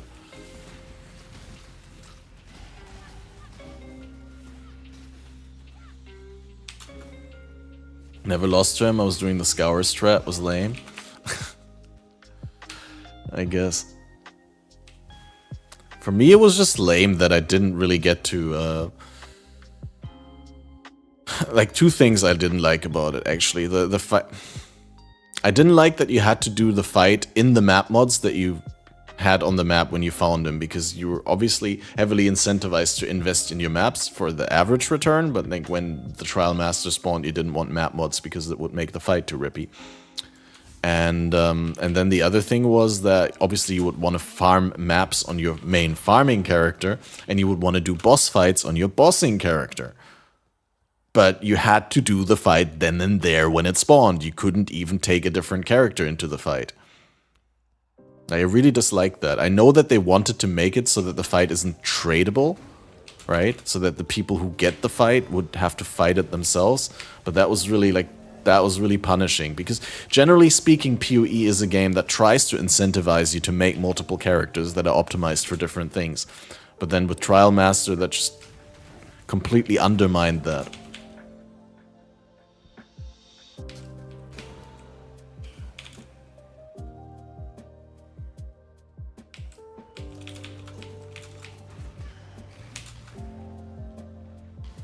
The stream could contain content only suitable for adults. Mass Simulator and ARPG clothing. Yeah, exactly. Don't mind the dead bodies and the splashing blood. And the... exceedingly... wow. The exceedingly adult imagery. We're just doing a mass stream here.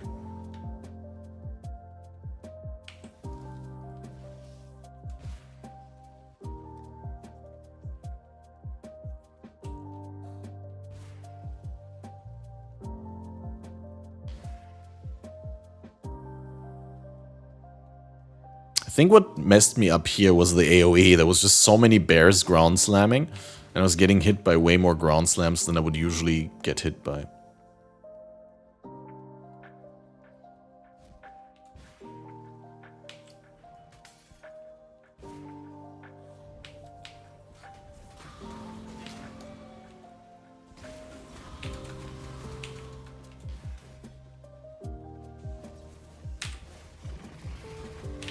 Dude, I'm gonna die again. Fucking ghost went into the boss. Are you...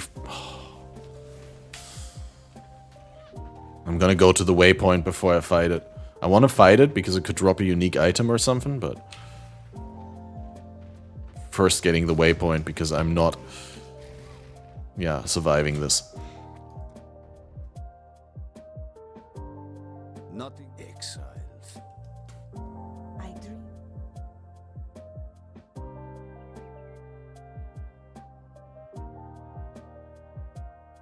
I guess that's at least better damage. Get some better flats or something like that.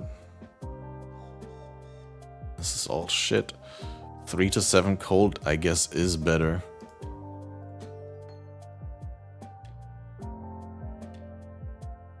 Do we have essences? Maybe I can, like, essence something onto this wand base. Ah, come. Lightning damage and attack speed. I guess we could benchcraft, maybe.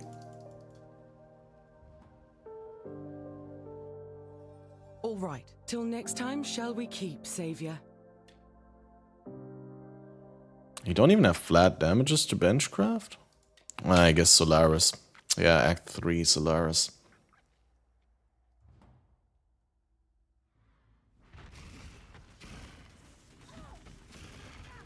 Oh yeah, look at those big fat drops from this boss.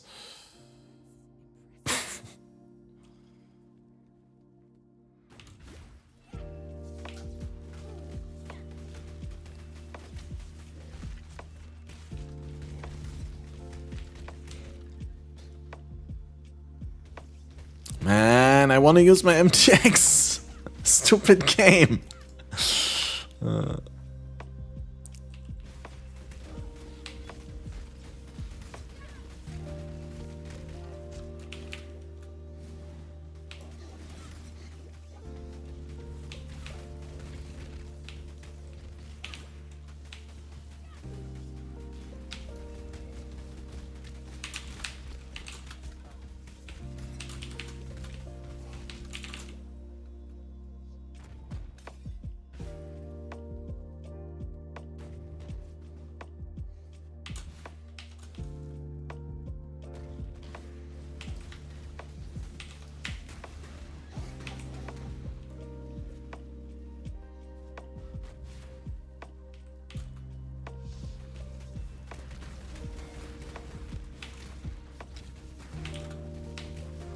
Slowly getting to that over-leveled state that we need to make up for the somewhat harder content, because we don't have magic or rare items.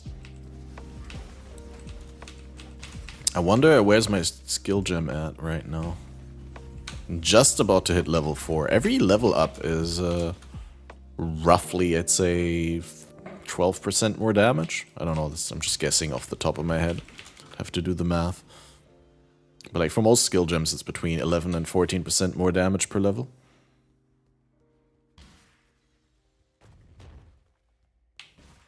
So that should help a lot with Oversoul. And Einhar is also going to help with Oversoul. 3 essences away from getting rolling. Something like that. And an alteration for the remaining Herald. 2 in fact. Hey, but now at least I got Life Flask so I can face tank. Do not worry, little beast. We are friends now.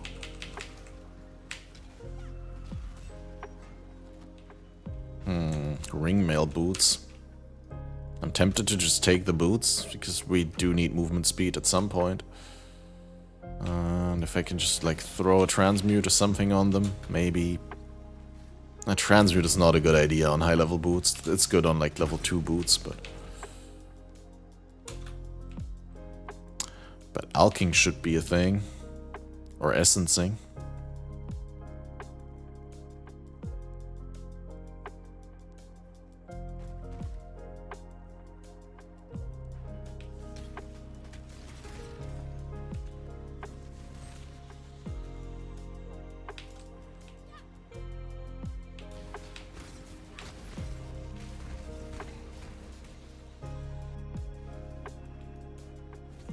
Just get Act 1 Wanderlust like you did.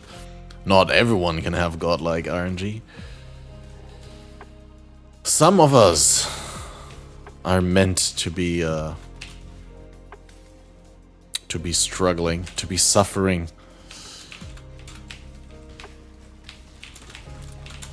While others are bedded on roses.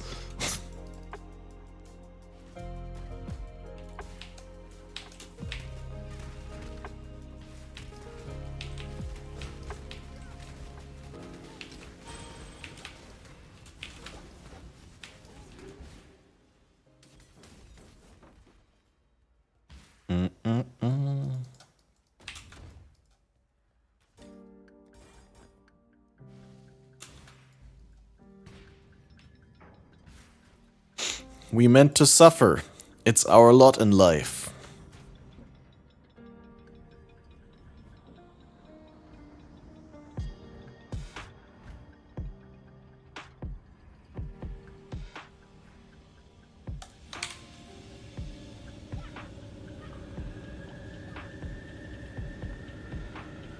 Don't have enough mana regen to keep ramping, so I have to wait until it spawns.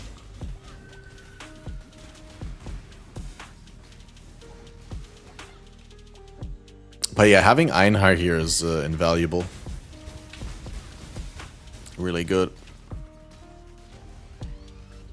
Einhar tanking the slam like a true Chad.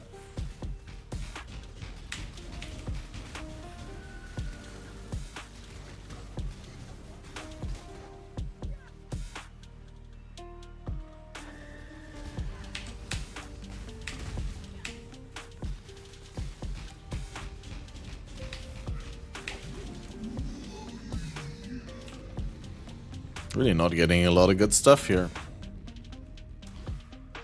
A pity. I think we could have been friends.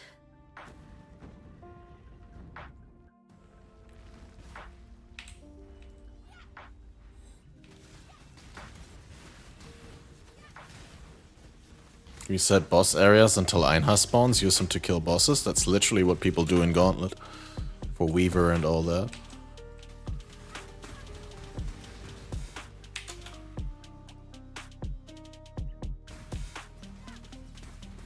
I mean, maybe not anymore, but like it's definitely something that people used to do.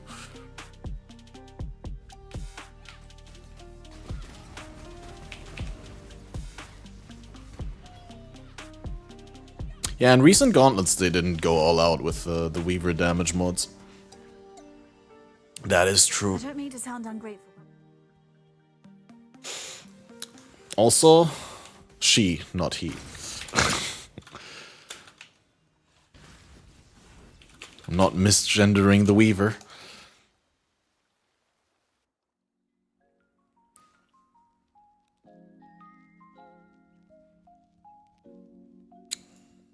Weaver female is she?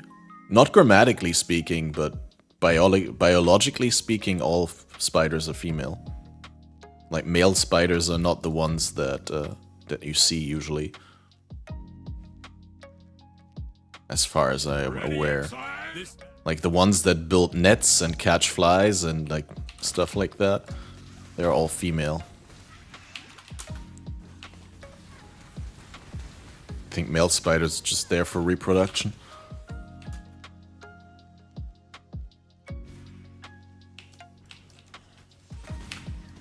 Did I say build nets? I mean build webs.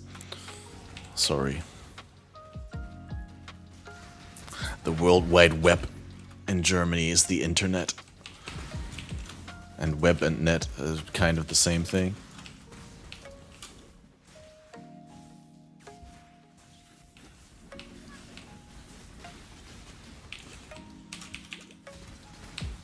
The male gets eaten after he is used? I don't think that's true for every spiders, but definitely for the Black Widows, who infamously have their name based on that.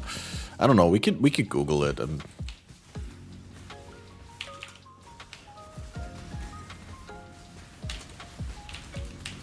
I'm not an expert on the topic. I mean, I used to study that stuff, but it's ages.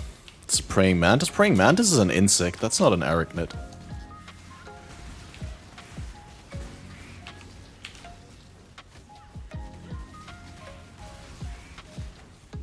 No, but I'm pretty sure it's like black widows also devour the male after mating. But I mean, the male has done its purpose, delivered the genetic material, and like they're not good for anything else anymore.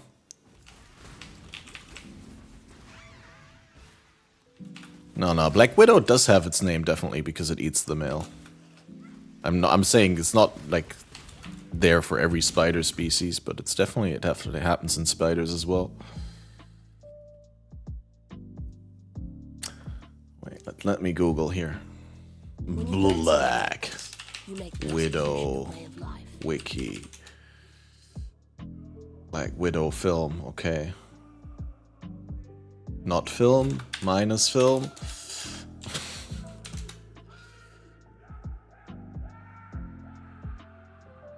True widows.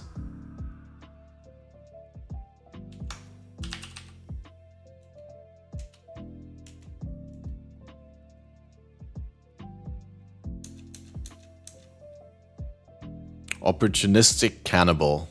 in dire situations, will resort to cannibalism. Females of some species only rarely show this behavior, okay? It's not something that always happens. Much of the documented evidence for sexual cannibalism has been observed in laboratory cages where the males could not escape. So the males are more like hit and run kind of thing, right? They deliver the genetic material and then they get out of there.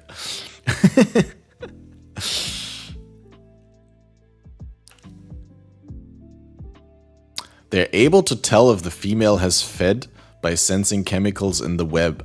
Male black widow spiders tend to select their mates by determining if the female has eaten already to avoid being eaten themselves. That's so good, dude.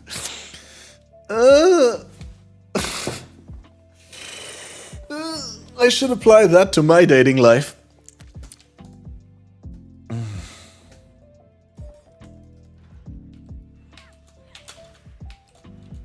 Just pick the females that appear to have fed already, so they're more amicable.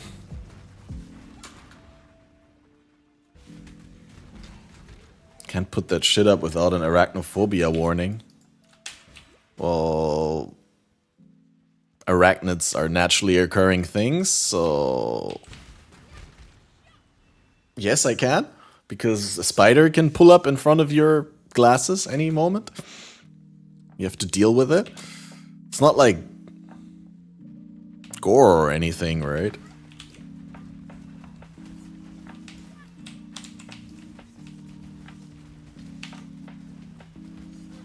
And since you were AFK, a warning wouldn't have done anything, because you wouldn't have heard the warning.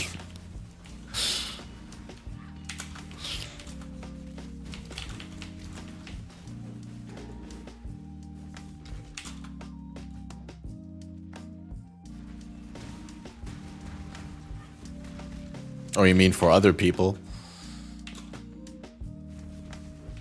I mean, I guess it can't hurt to say next time, trigger warning, I'm pulling up the Wikipedia article of the Black Widow, but... Was there even like an image? I didn't even look at the image, I just looked at the text. I kinda like spiders. I like spider bros. I mean, I don't necessarily want them crawling around me or on my skin or something like that, but I appreciate their existence more so than insects. Insects I find to be majorly useless and incompetent, and they frustrate me a lot when they at night fly into my room and then refuse to leave the room simply because there's a light source in there, and I'm like, how can you not have evolved to be able to distinguish light sources from one another? Like, why can you not tell that the frequency of the light that is in my room is not the same, you know, the same spectrum of frequencies as the moon? How is that not a thing? But I mean, there was no evolutionary pressure, right? They were not required to be able to tell apart the moonlight from other light because it was the only light around. Allow your wisdom to be tempered by the flames of the past. Stream shows adult gory mass simulator, but spiders, thin ice, yeah, exactly. I mean, to be fair, the game features spiders as well, dude. I died.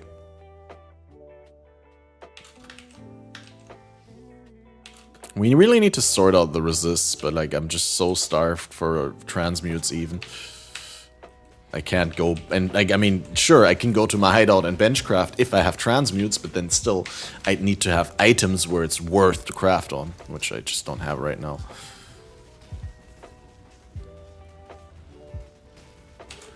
Ooh, fractured flasks. That's a little early. But I guess loot goblin. Okay, yeah, both major garbage. Game is spider positive. Yo, good morning, Welia. Mid-80s and still not sorted chaos out. That's me in 40 years. 50 years. Man!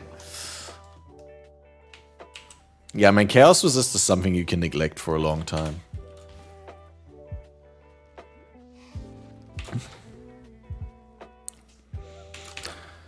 No, it's just I need to get through this. I just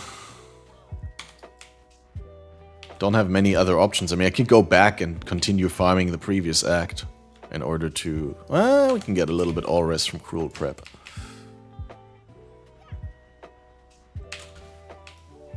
Sir Gog apologizing for stating the wrong level in chat. That's a man who owns up to his mistakes.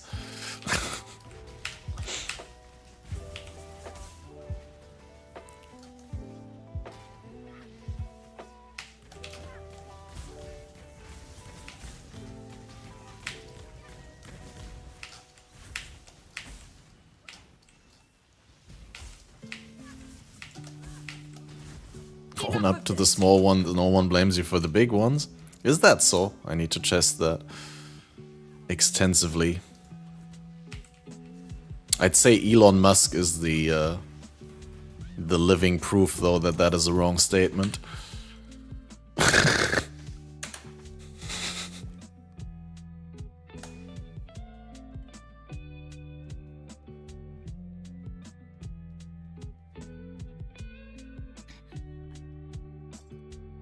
See you.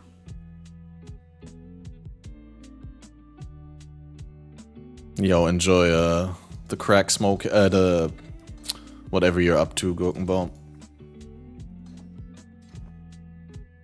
Scale Vest is a little late, actually. Maybe we can get something better. Essence of Envy is the new divine, is it? I did not realize. Can we get a giant? Yeah, we can get a giant. And then we have 2 giant because this is reduced recovery rate, but it's still better than what I'm using here. And then... yeah, maybe like a better chest piece, something.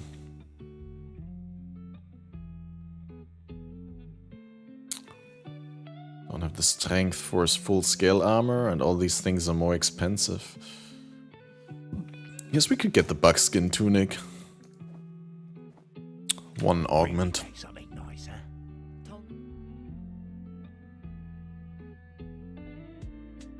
Ellie weakness curse, yep. General Griffith Talakota. Go with courage.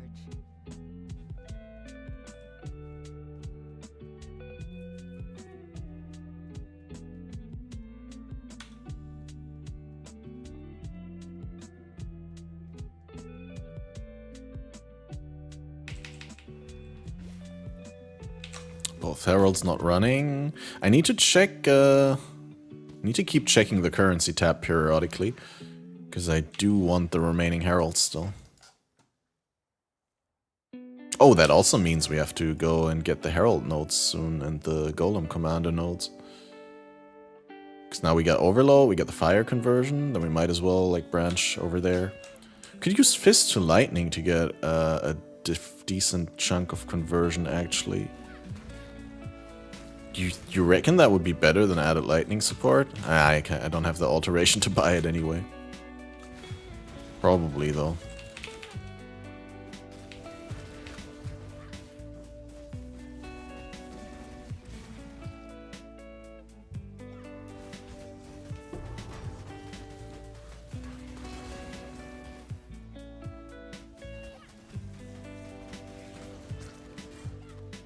Four-link battered helm. 3 off colors. Syndicate also dropped scoured items? Yes, the only way you get veiled items is when it says drop an additional veiled item, I believe. That's where you get veiled items. I think there's some other ones, but like the regular drops are all scoured, yep. It's much harder to acquire the Syndicate crafts in this league. Yeah, if you have the specific option, drop additional veiled item. Oh yeah, the ritual reward window. True. Bargain, bargain.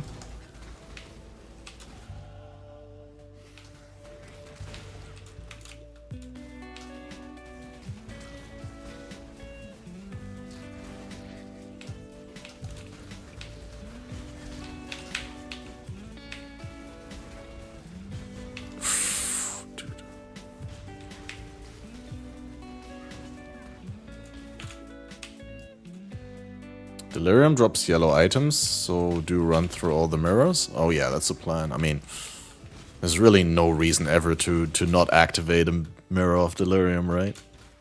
Like, at the very, very least, you go to 3 rewards for free, basically, by just killing a couple of packs after activating it and then just canceling it.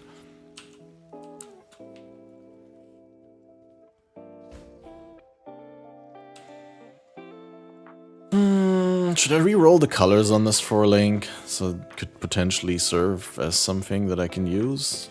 No.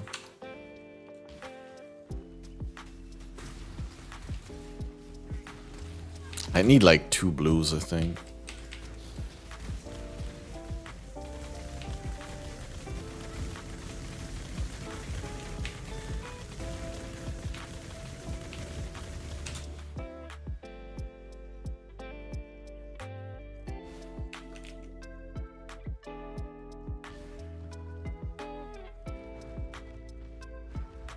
And close to purity. Yeah, I'm not gonna be using purity though, I think. I mean, I want to, but I need to reserve the heralds. I think we're also gonna be able to cap off the resists soon.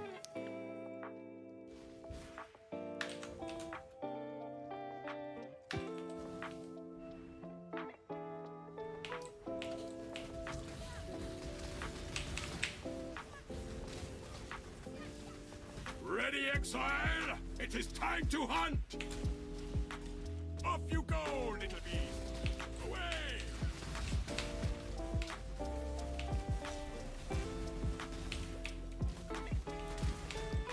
We will be best friends, beast, until we slaughter you! I mean, purity is only better than the heralds if I actually have the alterations to buy the heralds. If I don't, then... well, I'm SOL.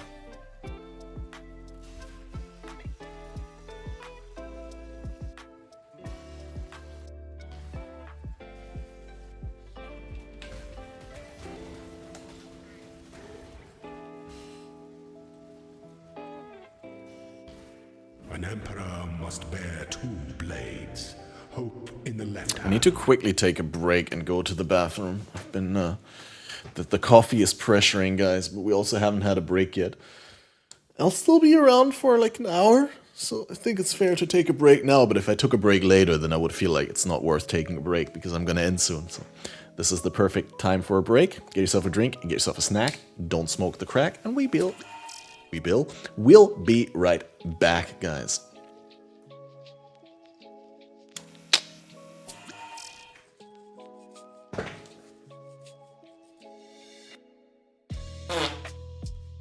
Wait, that was not muted.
Yo, welcome back.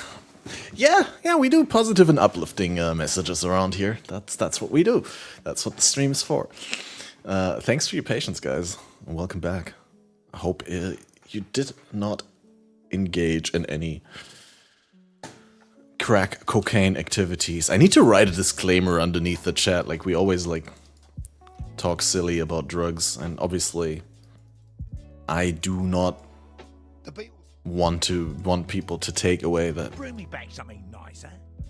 that there is a right way to use drugs or something like that. Don't use drugs, guys, if you don't know what you're doing specifically, but in general it's a bad idea and you shouldn't.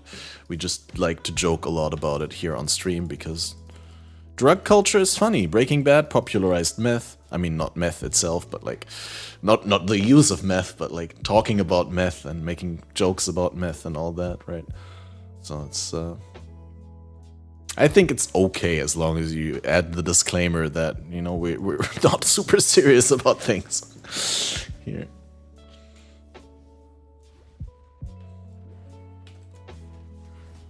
But, you know, people who are not familiar with the community may come in and be like, oh, smoking crack is the thing that people do. I should try it as well.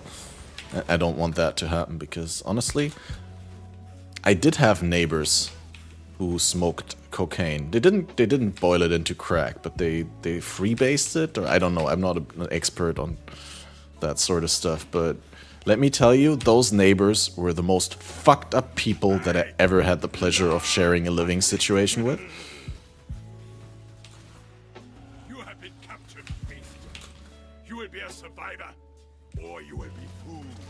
Like, they were so full of like internal inconsistency and drama, yet they felt so good about themselves and were so like convinced that they were the shit, that they were the coolest people ever, but like they were also riddled with self-doubt. They were so bad, dude. And they had children, and they obviously lost custody of the children long time ago, and the woman would always talk about how important her children are to her and how she's gonna save up money and stop doing drugs and like make things right with her children, and then obviously they got money and they instantly spend it on drugs, and like when the drugs were gone, then they were back to sobbing about like how they spent all their money on drugs, and it's like, well, maybe just don't do it. But anyway, just a little bit of a scary story to relativize our glorification, and not glorification, but casual mentioning of substances here. There's no difference. Coke is Coke. Okay. There's no difference. Water is water. Then go ahead and drink a liter of distilled water, dude. What are you even saying? Of course there's a difference between the route of administration. Have you ever studied pharmacology?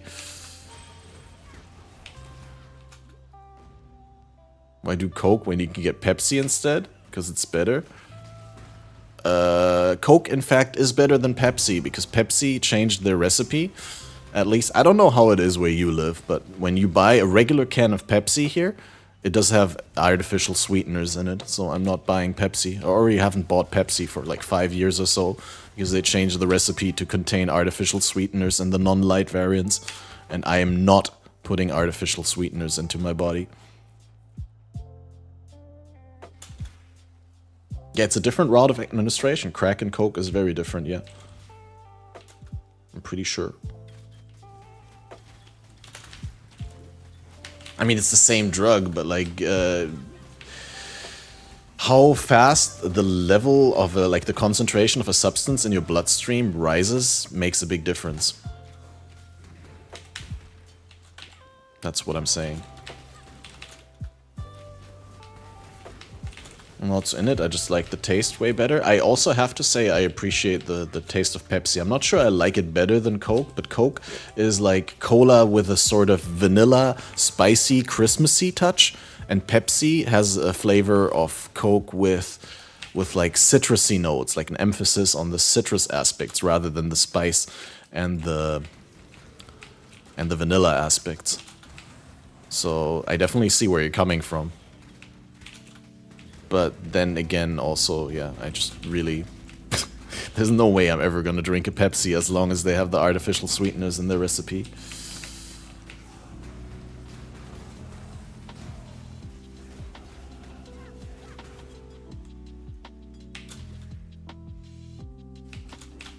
Have you actually seen that recently? There was a study again that, I mean, I don't know what's the name in English, aspartame or something like that. That artificial sweetener that's in a lot of stuff. There was recently studies again that linked it to cognitive deficits like memory loss and all that. Or with N? I thought it was with M. In German it's with M. Aspartam. Anyway, that shit is really bad. And other artificial sweeteners are also really bad. I think the least concerning ones are okay, but like definitely not that one.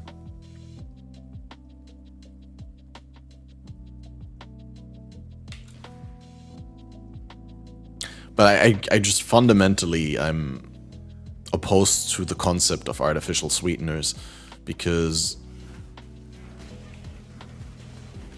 your body kind of prepares digestion already before you actually start eating food.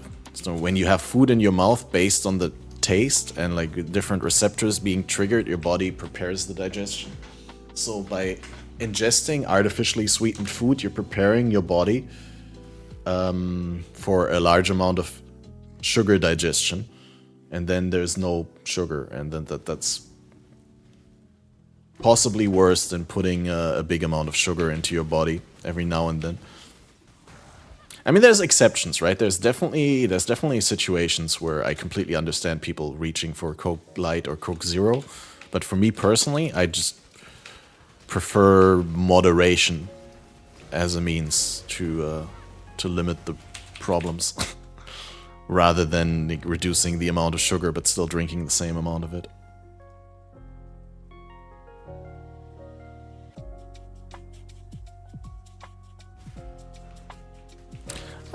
Sugar is also not bad if you're like ingesting it as a means to like spike your blood sugar before exercise, right? Like if you know that you're gonna do a 1 hour bike ride, like I would always eat a muesli, like just a small bowl with like 100 milliliters, 200 milliliters of milk and some oat flakes and shit, because I know that gives me blood sugar and that makes me be able to deliver more when doing sports.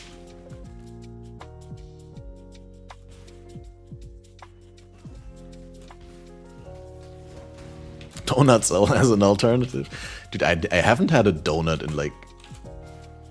I can't remember the last donut I had. It's been ages ago. Like probably when I was still in high school. So I don't hate donuts, but I'm also not really particularly in love with them.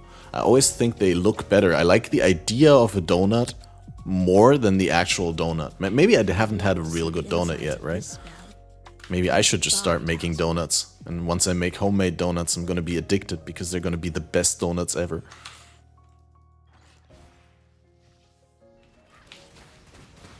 What is some good donut flavor combinations, guys? Because I'm asking as a donut novice. Wait, I'm also using a completely wrong filter for this. Still on the Balor Strict, which is not a problem because it's like early, but... I think Ancestors Early is what I wanted to use.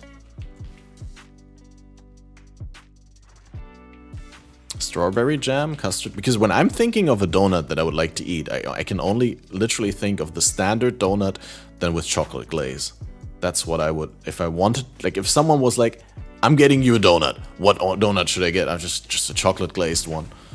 Maybe like with Nutella in it or something like that, I don't know. Try basic ones, jam ones, cinnamon. I'm not a big jam guy, I think.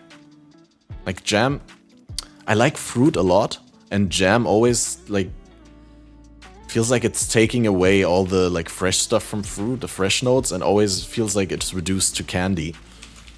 And I know jam has a lot more flavor than candy, because candy is usually artificial flavors and doesn't even have natural flavors in it. But yeah, I don't know. I feel like, and I maybe a hot take for a lot of jam lovers out there, but I feel like jam doesn't do justice to the fruit. Like, I don't think ever any strawberry jam I had was as good as the fresh strawberries that it was made from. And same could be said about any other jam that I had. I just think it's like way too sweet and over the top and concentrated. He gave me mod. If anyone asks to join, I appreciate that. I'm also leaving soon for my appointment. But I might be back for some late night action, and tomorrow I definitely have no plans. I finally, like yesterday I wanted to play, but then I slept way too long after we stayed up so long after the podcast and chatted. And then I didn't actually start yesterday, because yesterday I had to help my sister build up a wardrobe that we picked up last week. But, you know, no one in my circle of friends or family moving houses anymore right now, so. I mean, I can approve, if I have mod, I can approve on the road, right? Like, when I'm outside, I can just log in via my phone and approve people for the league. Yo, what up, Boulder? Joined league as well yesterday and still have not had time to play. Well, yeah, I wish I would have played yesterday. I didn't feel bad about like not having played Friday because it started super late my time, right? And then Saturday I technically wanted to play a couple hours before the podcast, but then ended up like just relaxing, cooking, cleaning up the kitchen to give myself some good neurochemicals so that I feel better on the podcast. And then after the podcast, I stayed up for way too long, and then I slept. And then when I woke up, I had like 2 hours before my sister was gonna come and pick me up. And I guess I could have streamed, but like 2 hours felt like I'm not even gonna get into Act 4 in 2 hours, because like first I have to make a thumbnail, then I have to set up the stream and all that, so that takes like almost half an hour already before I'm even live. And then it would have been a 90-minute stream, and I was like, rather put that time into personal recreation. Prefer you watch you on Twitch or YouTube? Both. Watch me on as many devices as possible at the same time. No, what's more convenient for you, honestly? That's why I'm streaming on both platforms. I don't think it's super helpful on YouTube if my channel gets a lot of live stream views, but I don't know how the algorithm works with live stream views. So it can't hurt to try. Like if we get maybe 10, 20, 30, 40 live viewers on YouTube, maybe that also means it's going to be recommended to more people, and then there's a snowball effect. But I don't know about that. But I certainly know on Twitch, if I have more viewers, then I'm listed higher in the directory. And that gives me more exposure for potential, you know, new visiting viewers from the Twitch directory. Done with work, we'll log in now. Think I'll level zombies and phantasms and go from there. I haven't leveled with zombies in ages. Is it actually good now? So I always remember zombies like to be one of the most miserable leveling skills, because they'd always die all the time. You end up resummoning them, and then they're so slow. Like they walk up to an enemy, and then they look at their clock, and they're like, I gotta be somewhere in an hour. And then they start raising their arm, and then they start slapping. I don't know. Yeah, paper thin early on, but Holy Relic helps a lot, I guess, if you're doing like a Guardian setup. I don't know, are you Necro or Guardian? But yeah, if you're doing a Guardian, you have those nodes in the beginning of the tree that scale your own damage and your minion damage, right? Like, so you can do like a hybrid attacker minion, and then obviously with Holy Relic, whenever you attack or something like that, your attack hits enemies. That means the Relic will then grant a buff that regenerates life. I think that helps a lot with keeping zombies alive, and obviously you can run vitality. Hey, Snoobie, what up? Long time no see. Good that you show up. That's a reminder. I thought of you, but I haven't reached out to you. We have to talk soon. Thought about playing Baron again. I mean, honestly, I think any build can be... Well... I think any build can be can be good. Like my Reap Juggernaut build. I mean, I'm not saying it's good yet, but like I think if you're willing to go super deep on any sort of setup, you can make it good and you can have fun, even though it obviously is lacking in comparison to other builds with the same investment. But yeah, fun is a big aspect. I mean, it's usually the best builds are the ones that you can play a lot. I think I need to sort out my resists before we do this, guys.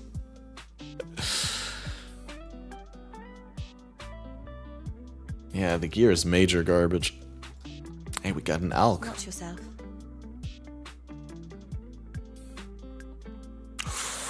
Oh, dude, 59 life on this 2-stone and I don't have an alteration. 7 shards. 18 shards. Watch yourself. I need 2 shards. Gonna vendor my buckskin tunic. That's probably 2 shards, right? Yes.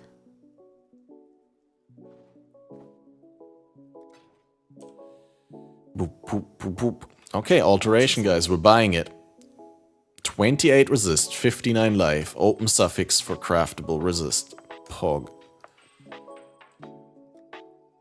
And then... Cold is still capped with this. We definitely need fire when we do Izaro. But I think I'll leave the craft open for now. Until I know what I still need.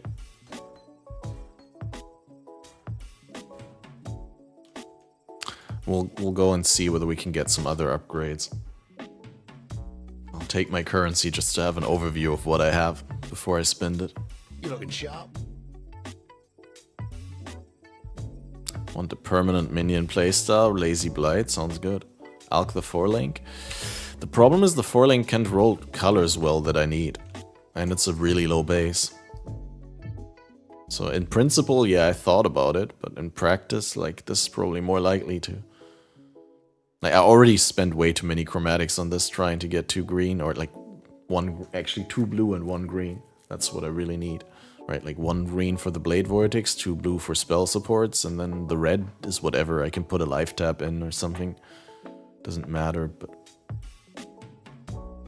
this is the colors that I want. So this is the 4-link that we alk. But it costs a transmute. Wait, let me check whether I have essences. Nope.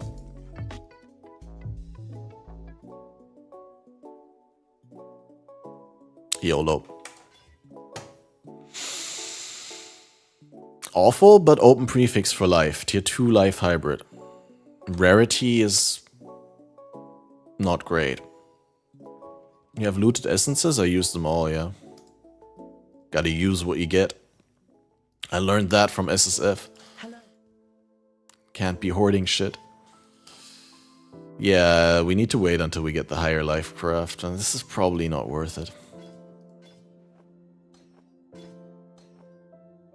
Rarity increases uniques. I mean, then it's not that bad. I'd love a unique. 10% is a solid value as well for so early. We need another alteration though. Hello. I need more heralds, and I just don't have any right now. Journey well.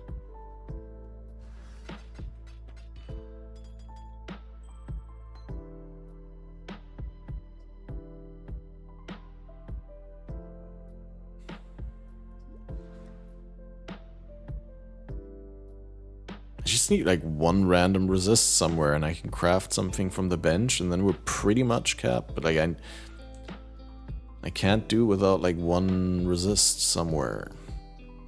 I guess we could take any helmet that has a red socket. You're right.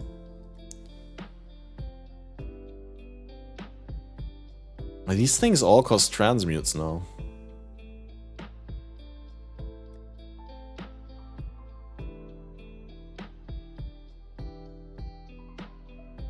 And none of them have resists. Good luck. Just farm docks, good point.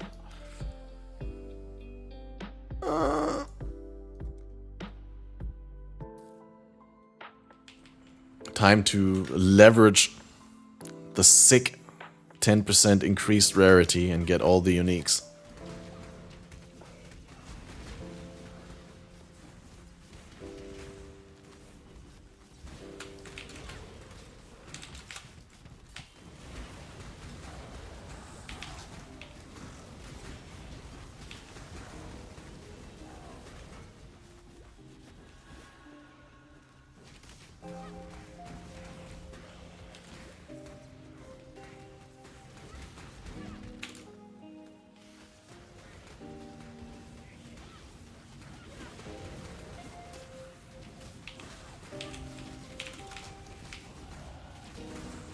Alright, guys. Help me decide what I'm gonna eat. Am I gonna eat later? I mean, in 2 hours or so. Am I gonna eat a shepherd's pie or am I gonna eat a burger? A Jack in the Box.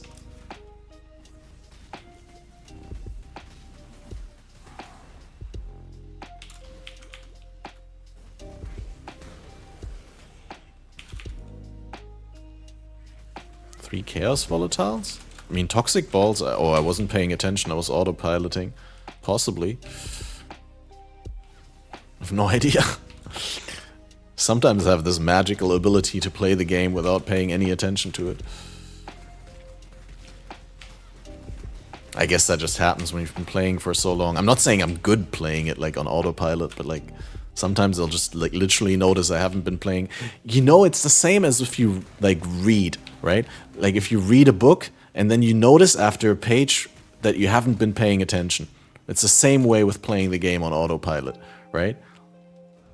Like, you get further, but you're completely missing everything that happens. There's, like, no new memories formed. 2 alteration drop, guys! And 5 shards. GG.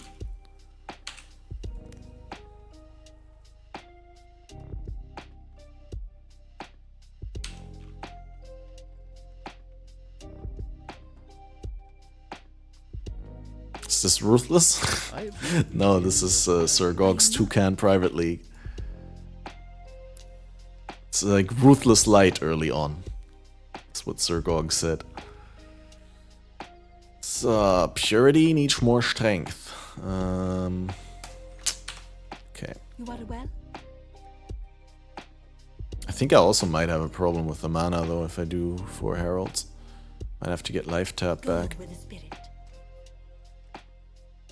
I.e. tappening is what's happening. You seem so happy. I am happy, dude. I was planning to play Herald BV, and then I didn't get any alterations, so I couldn't buy any Heralds outside of the 1 Herald that I got from the quest reward. And I was like, I was so devastated because BV is so bad. And I was like, I could have just leveled with, nah, okay, I don't have mana to cast anything, so we need more life taps then. But we can make life tap work here as well. No items, no magic or yeah. Suppose I'd be getting out of the lightning for now then. Because the damage seems good now. Just to have the mana to cast some things.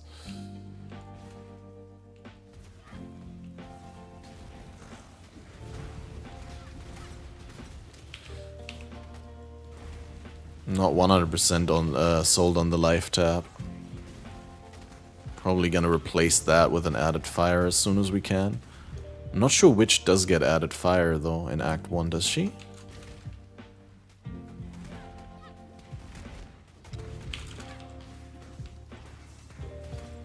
True, we soon have the Herald efficiency cluster.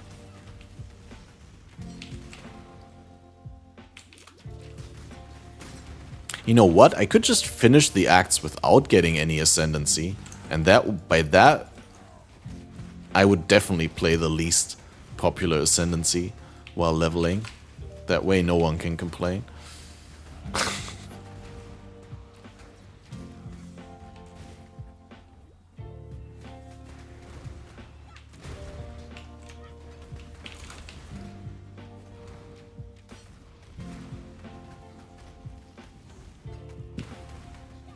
Is it a good idea? Often not. Will I still do it? Heck yeah. Yeah, I mean, it's definitely way more fun to level with different skills than to always use the same maximum efficiency setup. It just feels fun to see a skill evolve from like when you start using it and it feels really bad to get really good, instead of like just play a maximum efficiency build you've played 100,000 times and then to transition into your build. I mean, there's still a little bit of when you do the transition that you start out a little bit weak.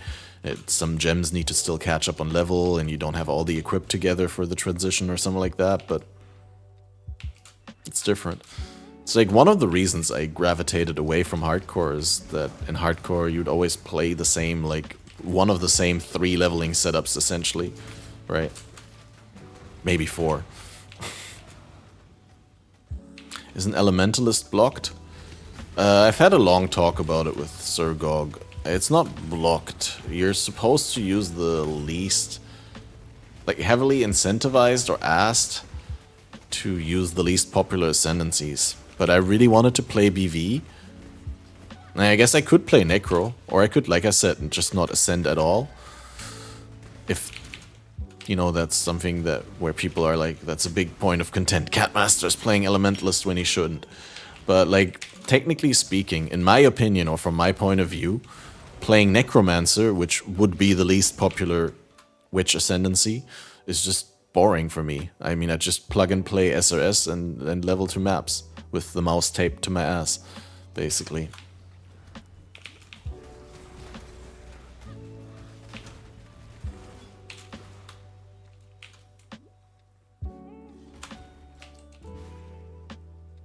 And Occultist, I could do Occultist, honestly. But I think Occultist is a little bit stronger than Elementalist for what I want to do, right? Like if you do it Occultist, you get the explosions and you get an additional curse. I think that's better than Elementalist. So I feel like Elementalist is the least popular Ascendancy choice for what I want to do, right? Because I guess Necro BV is actually less popular. I guess I could do Necro. I'm not 100% set on Elementalist. Maybe I'll do something else for prestige points.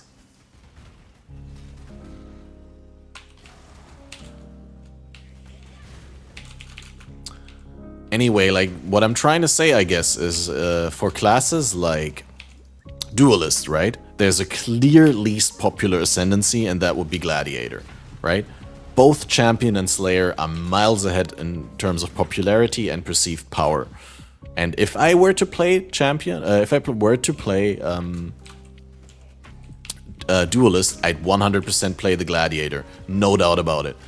But with Witch, I honestly feel like all 3 ascendancies are very strong, arguably pretty strong. I don't think one of them is particularly the weakest, and we can see that by basically being able to pick a point in time in the league for each one of those 3 ascendancies to be the most popular one.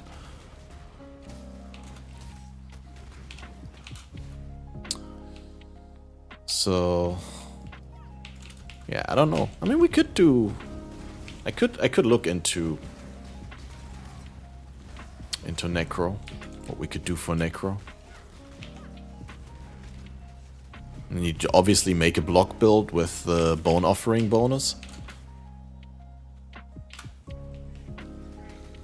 Or no, actually doesn't the Spirit Offering give physical as extra chaos now? I think that would be pretty good, honestly.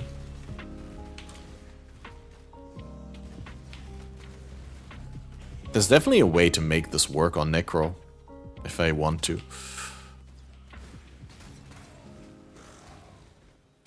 Yeah, Occultist is a really good class, no doubt about it.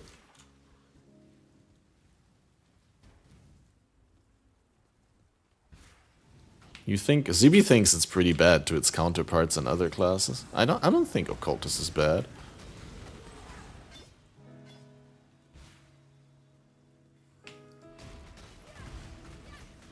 Maybe, yeah, maybe I'll agree that the explosions are somewhat overrated, but they're also like really good and really accessible, so at the same time they're not. right?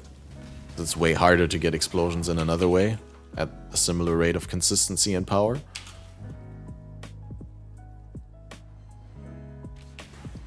Yeah, but consider, depends which aspect you factor in, right? Bad in comparison? What do you mean? Bad in terms of accessibility in comparison? No, certainly not. I mean, they're really good. You can pick them as early as normal lab, right? They didn't change that. And then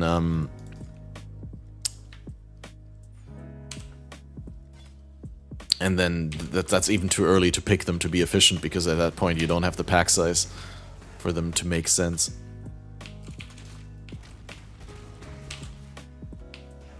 But I'd argue it's very, very hard to get the same power and reliability of explosions that early on in the game by any other means.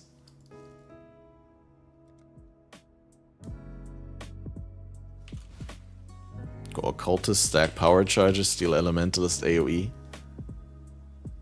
Assassin underrated? I haven't played Assassin in a while. I have to look at it. But yeah, I mean, Assassin is probably still the best for some crit builds. I'm not sure. But it did tank pretty heavily in terms of class identity when they removed the poison stuff. I mean, this still have some poison synergy, and I do understand why they did it. It completely makes sense that you don't want that to be the only class that you consider when you play poison, or like almost only, because it's so much better.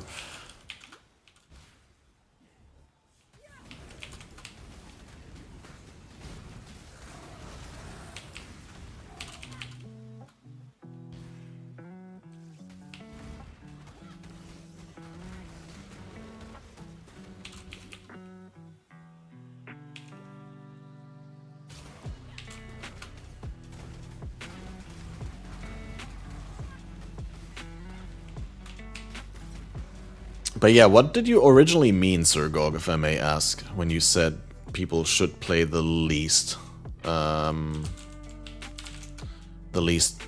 popular ascendancies for their class? Like, did you mean like early league or right now, or?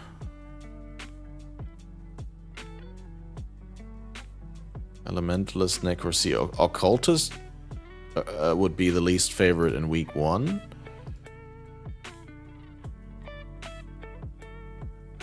Then Necro is the least favorite in week 4.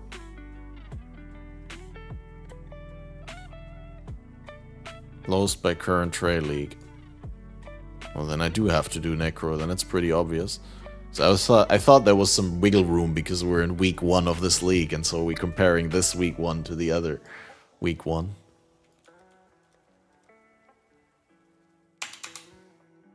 Yeah, we can do Necro.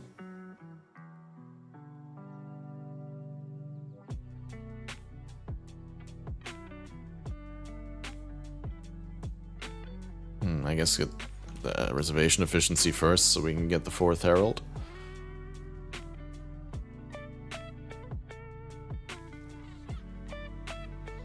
There are lots of people playing other classes than the least popular one. Yeah. And I mean, I'm also not like necessarily gonna try and like steal accomplishments from other people in this league. I'm mainly here for the fresh reset and a new economy and all that.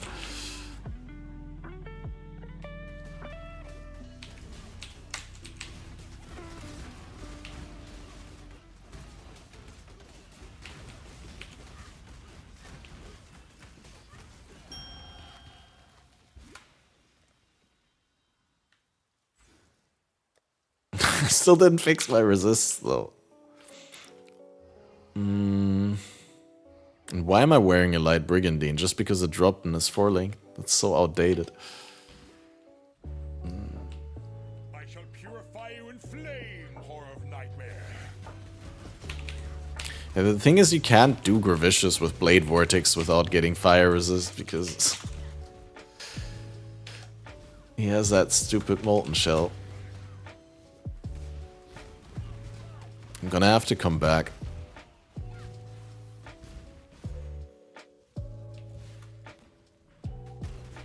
It's like impossible.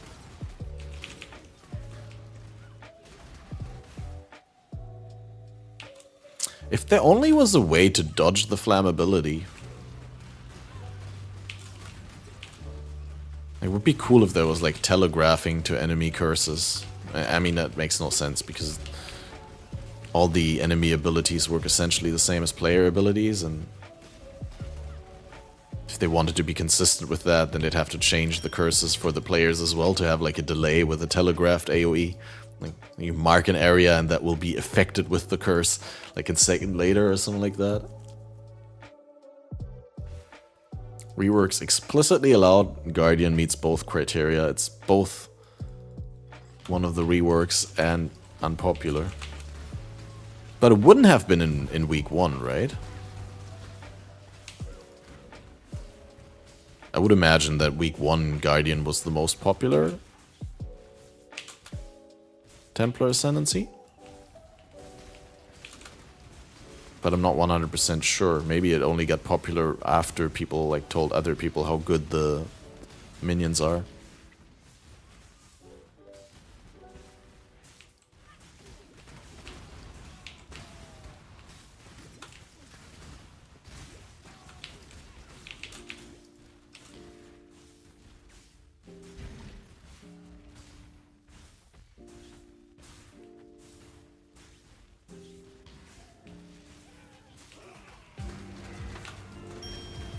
Ooh, a Val Orb. And a Val Corrupted side zone here. Definitely going for that one. It's time to snack my Val BV. And then to spend like 2 acts leveling it. Cheetah's Titan Grace. Wow.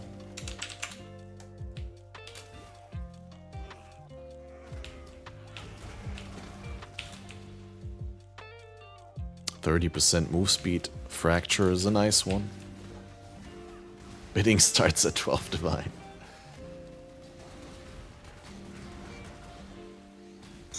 Ooh, fractures.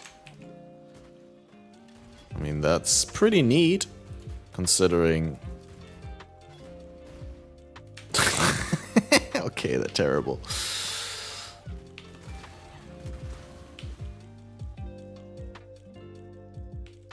Bam, at least they're magic items, right? That's something.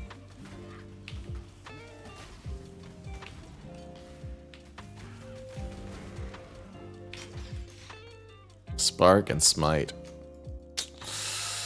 No BV.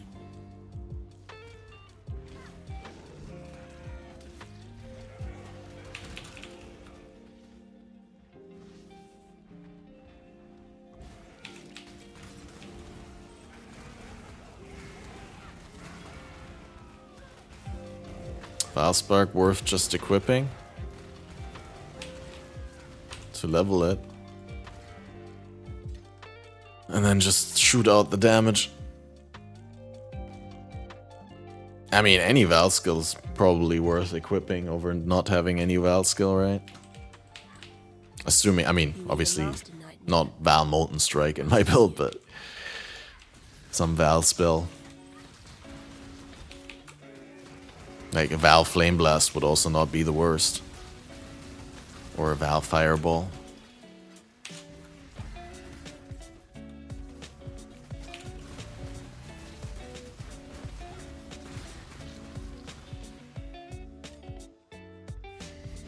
But there's early on there's almost no opportunity cost, like you always have like some open sockets.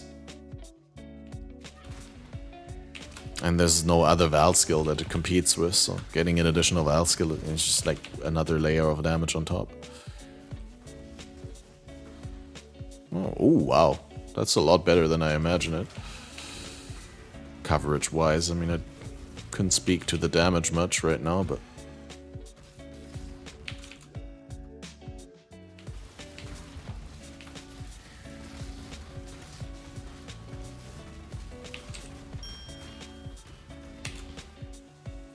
Definitely looks great. Is my skin available? Yeah. Don't need to reclaim. Okay, that's the dead end. I thought it maybe was there and I wouldn't want to miss it. Like walk around all this side and then realize that, oh, I should have gone up there.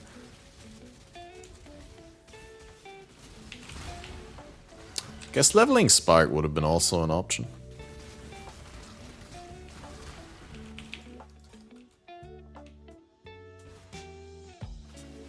I remember when Spark leveling meta was the thing, when like everyone used Spark to kill Brutus because you could like lure Brutus into that one side room that used to exist in the layout, and then spark him down in the little room, bouncing sparks off the wall.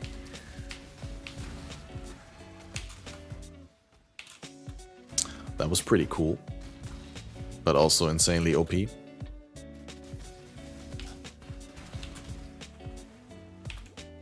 Maybe not OP, but definitely cheesy.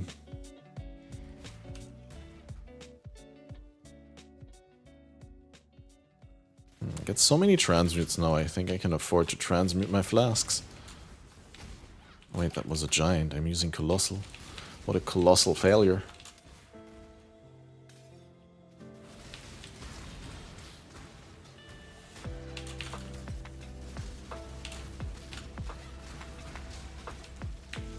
Come on, Colossals are worth transmuting. Could be good. Shock immunity, life recovery to minions. Not my favorite mod, but whatever. I mean, I do have the Herald of Purity minions after all.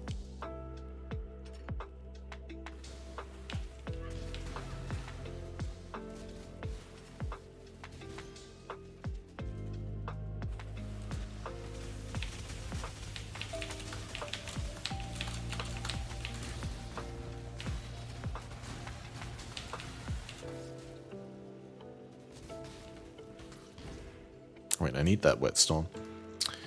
I need to,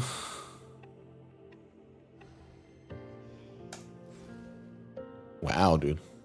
Could definitely fit in Vitality as well now. That's crazy.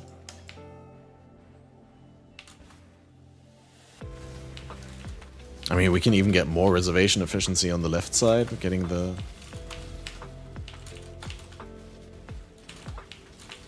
big cluster.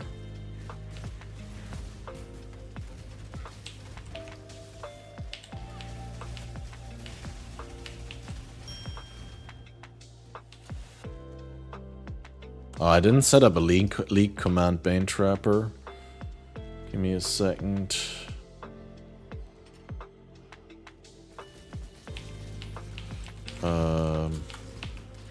Maybe someone has the league.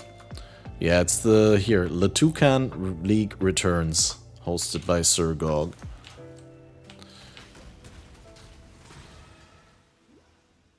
We have increased AoE, no magic or rare drops, -20 all resist.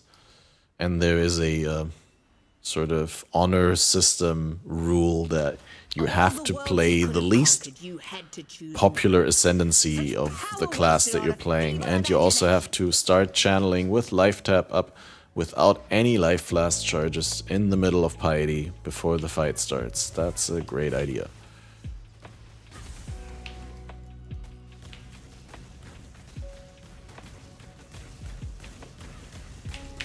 I'll mourn your passing.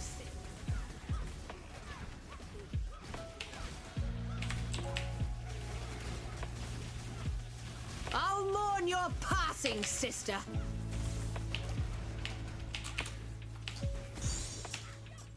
Damn you!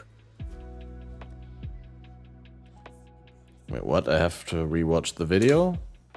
I'm not sure if it's mentioned in the video. Let me quickly generate the relevant command and link.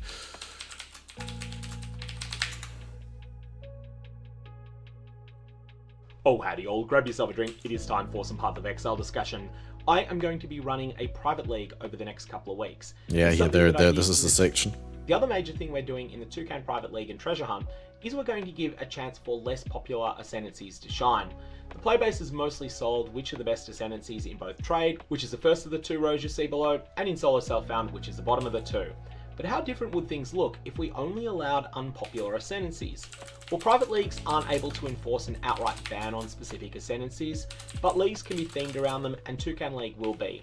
We're going to be politely asking players, and not in any way requiring this, to play the least popular ascendancy for their chosen class, or alternatively, to play one of the two ascendancies that were reworked in this recent patch. So that's the Chieftain and the Guardian. The final list of 8 ascendancies is the Necromancer, the Assassin, the Raider, the Gladiator, the Berserker, the Chieftain, the Guardian, or the Ascendant. There is no prohibition against playing the more popular ascendancies, but we just wanted to give these ones a chance to shine. There will also be a treasure hunt minigame, as you can probably guess from the event name. Path of Exile's got a lot of obscure items that people don't really care that much about in Trade League, but they drop from unusual places and that can be interesting items to hunt. For example, Shadow Stitch, Zergul's Crank, Dusk Dawn, fishing rods. All of these are really obscure items. All of these are things that you probably won't find in normal gameplay, but that can push your gameplay in different ways if you go out of your way to try and farm them. Toucan League is going to have 48-hour challenges to work together with other players to find as many as possible of some of these items. These are going to be announced in my Discord, and I'll put a link to that down in the description of this video below, as well as baking it into the video here.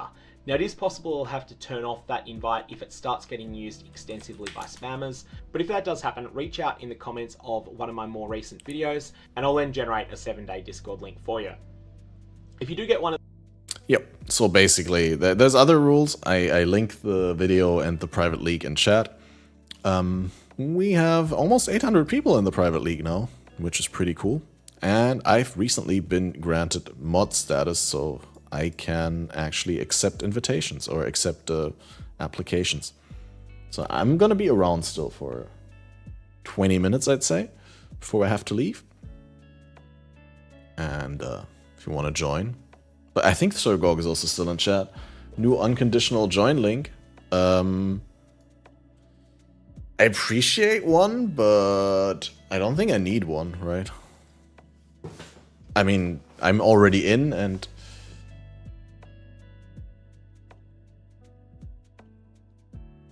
BV Poison Assassin? That would be cool. But I have to do Necro.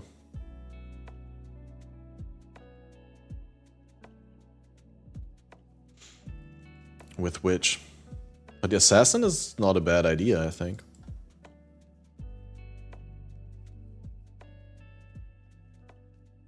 Yeah, that's why I wouldn't know what to do with the link. Like, what I'm saying, Sir Gog, is I'd appreciate the link, but the only use that I'd have for the link is to give it to people who want to join when they ask me whether they can join. And then that link doesn't provide any benefit over them just using the request invite and me admitting them to manually admitting them to the league, right? I mean, it does save me the additional step of having to admit them to the league. But like you said, I just feel like the direct join link, a lot of people will click it and not realize they're taking up a spot. Oh, we get increased damage for each aura or herald, right?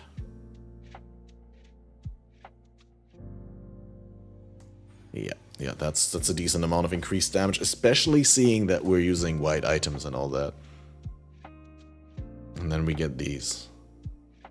I mean, I guess I should have prioritized getting that first, because this is 15% and increased effect of buffs, but we'll be getting both anyway, so... Watch yourself.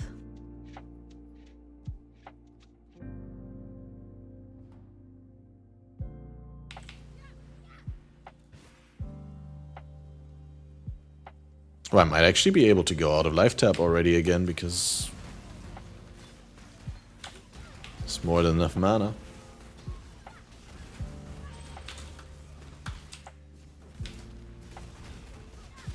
Or I guess I could be continuing to use life tap and then use vitality. That was the plan anyway. Completely forgot about my vitality. I don't think get vitality as a witch, right? I'd have to do library in order to get vitality.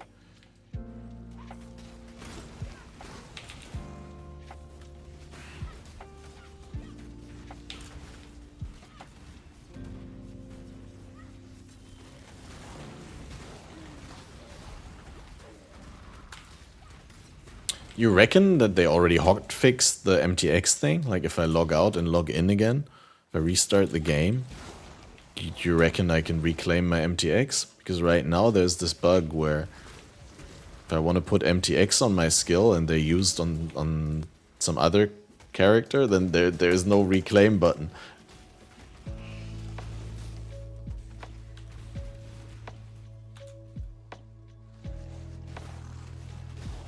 Does anyone else have that problem right now? I mean, I guess I could just Alt F4 and... I'd imagine GGG hotfixed that, but...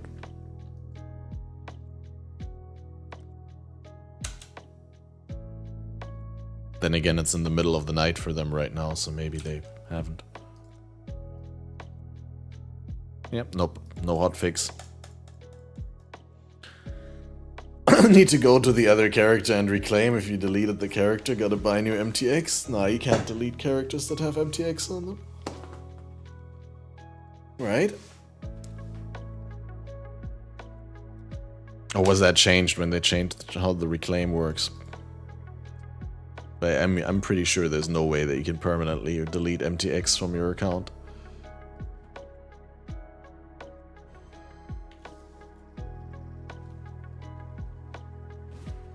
Oh wait, no, we don't get vitality, we have to do the thing.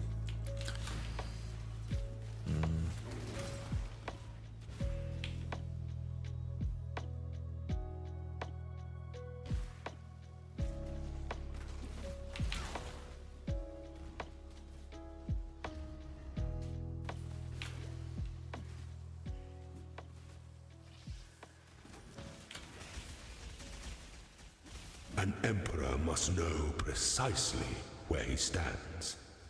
Wait, was that all of them? No, I skipped one, right? I didn't do Chamber of Sins. What a scrub I am!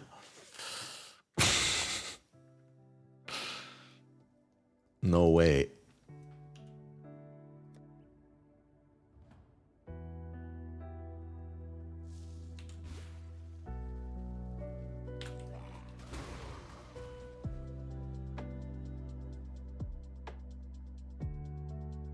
Stuff like daily rewards still drop rares with the private league mod, or did they fix that? I don't know whether it's unintended behavior, honestly.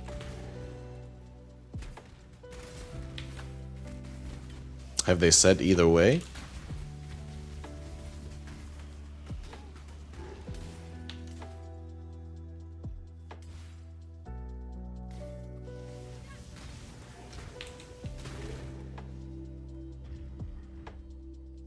I mean, there's drops and then there's drops, right? Like, league rewards are not necessarily like the same as like generic drops from monsters.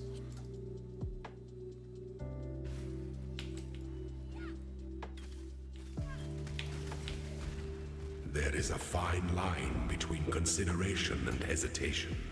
Like, I think to some degree, for example, the veiled item example, you can get veiled items still from ritual and from bargain options with the syndicate. I think that's 100% intended, because otherwise there would be like just, I mean, you wouldn't be able to get veiled items, period. Well, I guess, no, you can, there's veiled chaos orbs now, right? And you can veil with Ashlyn, so I guess they wouldn't be completely inaccessible, but it would be unreasonable to assume that you get bench crafts.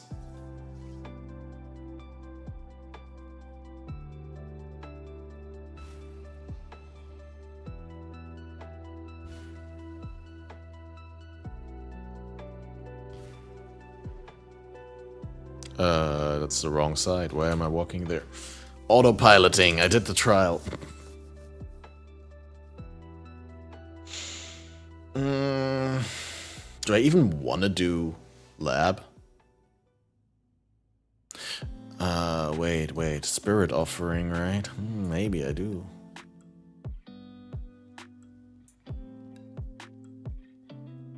Hello.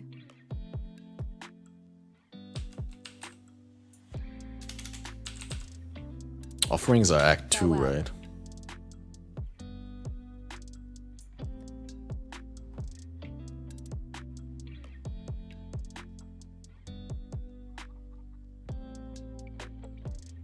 I knew it. How do I know the right effect of shock of your build while configuring POB? It depends. Like, some shocks are fixed at a certain rate, right? The shock from shock ground from Val Lightning Trap, for example, and all that. And other shocks depend on the magnitude of your hit versus the ailment threshold of the enemy. Thank you. The day has dawned, exile. I mean, you just go into the boss and you look, Greetings, exile. and you hit the boss a couple times and you look because there's like a mini buff on the enemy health bar now that tells you the amount of shock effect on the boss at any given point. So I thought offerings were here somewhere. Are they in Act 3?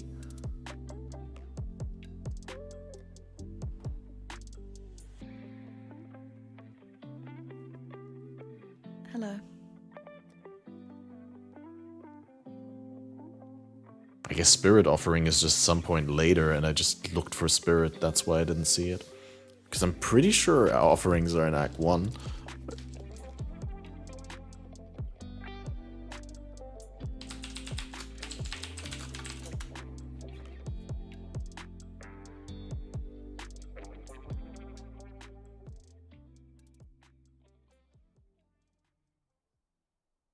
Oh, it's crit chance and crit multi now. They changed this shit so often, dude. Yeah, it used to be physical as extra chaos with elemental and chaos resist, yeah. That would have been fine. That would have been great to have. I think partying in the league is allowed. I don't know for sure, but I would assume so because you can't exclude it and it's like way too hard to enforce the rule that everyone has to play solo in a league that's not solo. Well, that sucks.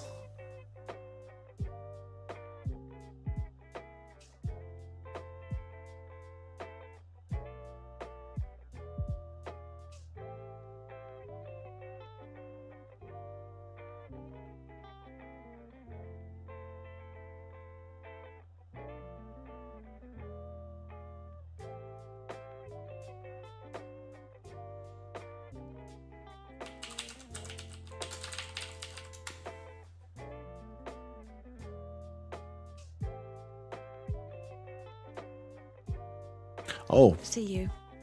No, never mind. Yes. Alright, so I need to look at this in Path of Building. I thought this would be better, but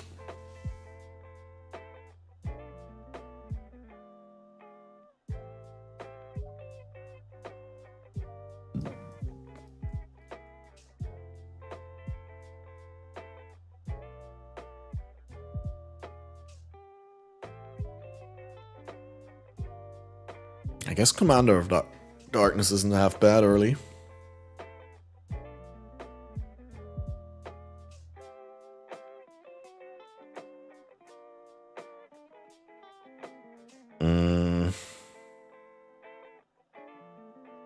Essence Glutton is also not terrible, I guess.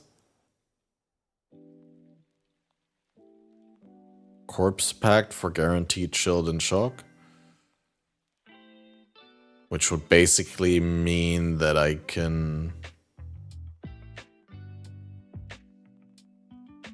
use Ellie Focus on the Blade Vortex, because I don't need the Blade Vortex to chill and shock.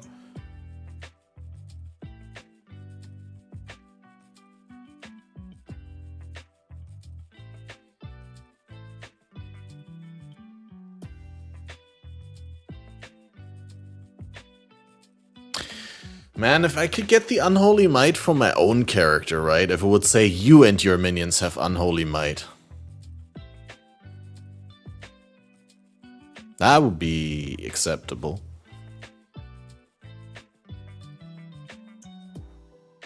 But yeah, I mean, Commander, Mistress, Corpse Pact. Or Commander, Essence Glutton, Corpse Pact.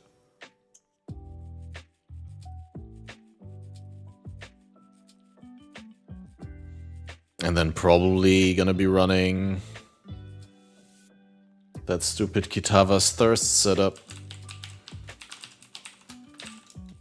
Right? Use Kitava's Thirst. Make sure that we get 100 mana upfront cost. And then we have our corpse spawning and offering and curses and Kitavas, so this automatically goes off.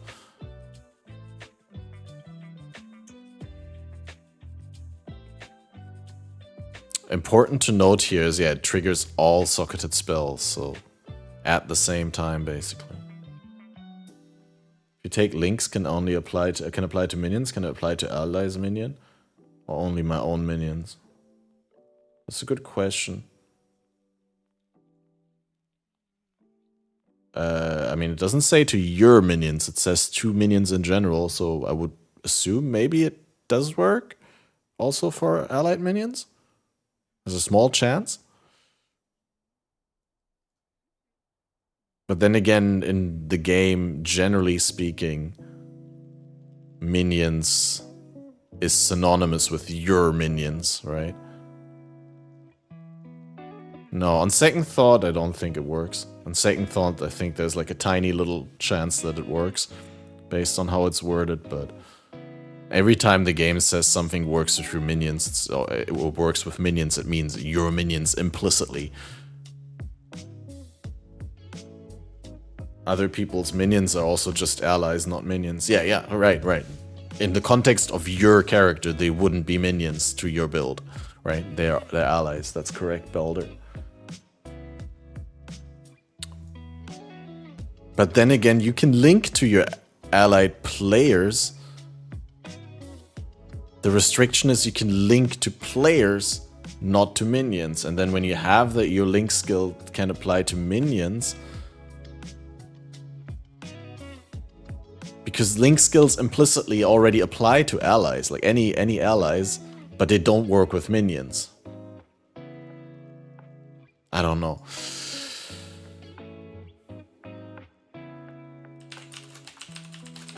It's worth trying, but I wouldn't get my hopes up or like plan a build around it. Oh no, links are active skills create a bond between your character and a specific party member.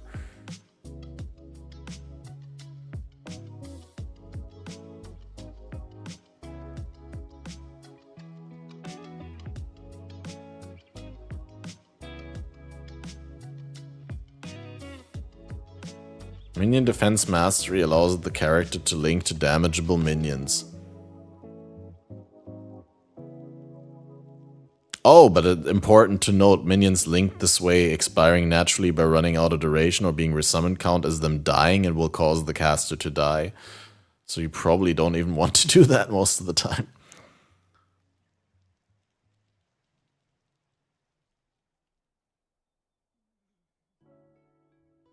Yeah, no details around this.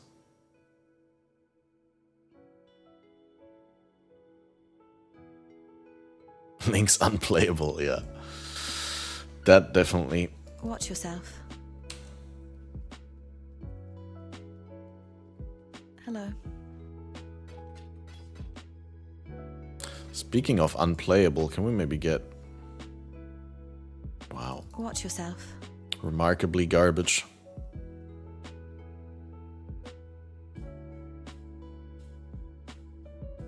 I think we're gonna do library real quick, just so I can get vitality. That will make lab easier.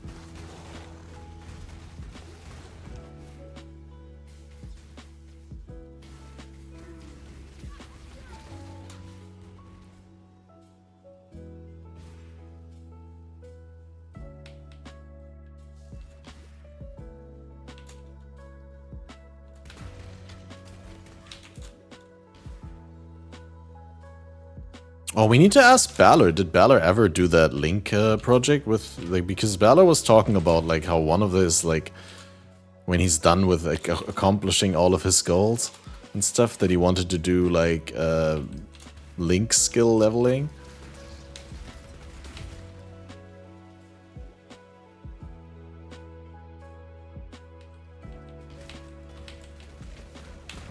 I need to ask Balor if he has done that, and if he's not done that, whether he wants to do it with me.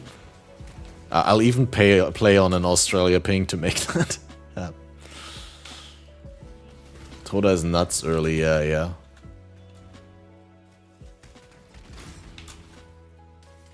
Can't really live in there? I'm pretty sure you can live in Toda. I mean, you just need the coins. Oh, you mean survive, right? I thought you meant like spend all your time there. It doesn't matter if you die in Toda, does it? Well, I guess you lose the Todas, but... I guess it matters if you die a lot, but like if you occasionally die, it's not a problem.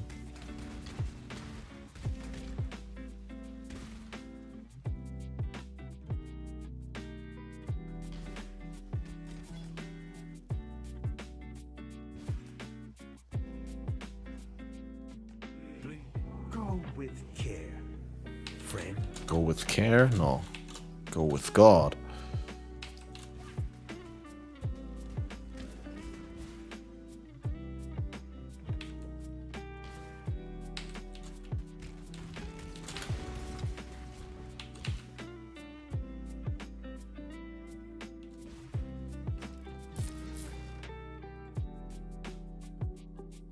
What I mean is, I have not played the league at all. Can I go in and expect to win something, or will I just waste my time? I'm pretty sure you can reasonably expect to generate some currency and stuff.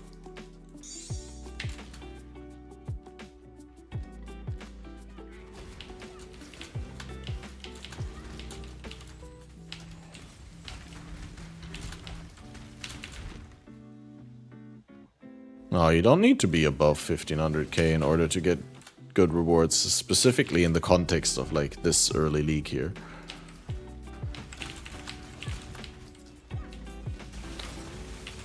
Oh yeah, tattoos must be so good with like no rare items and magics. True, that makes the tattoo stats way better.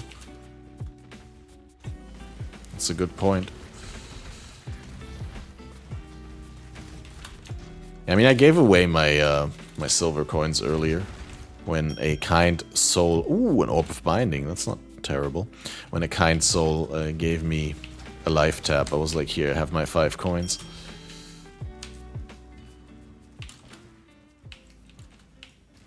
Yeah, exactly. Getting a great rare and 10 alks is huge.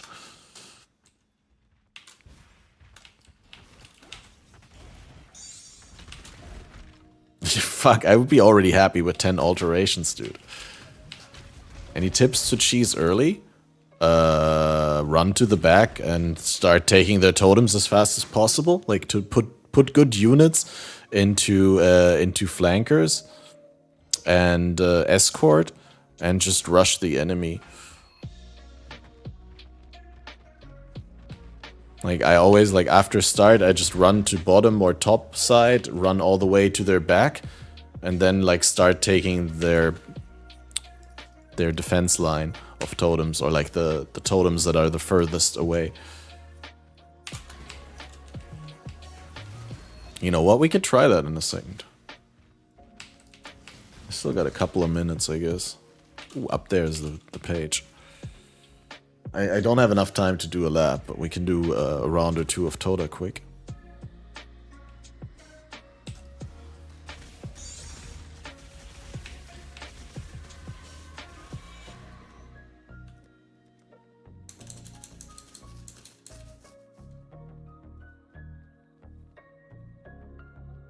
Do I need to talk to Siosa? Yeah, I do.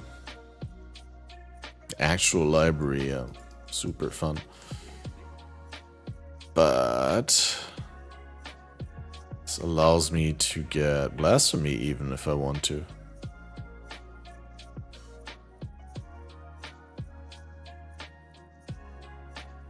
Should I try Sacrifice?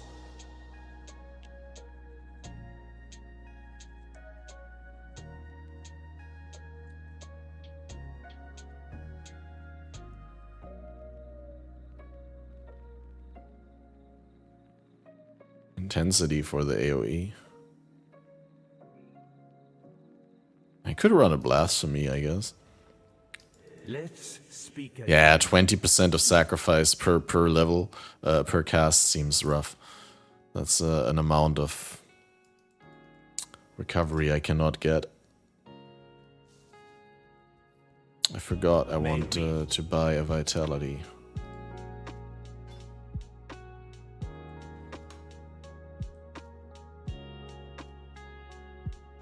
This blasphemy we could just level here.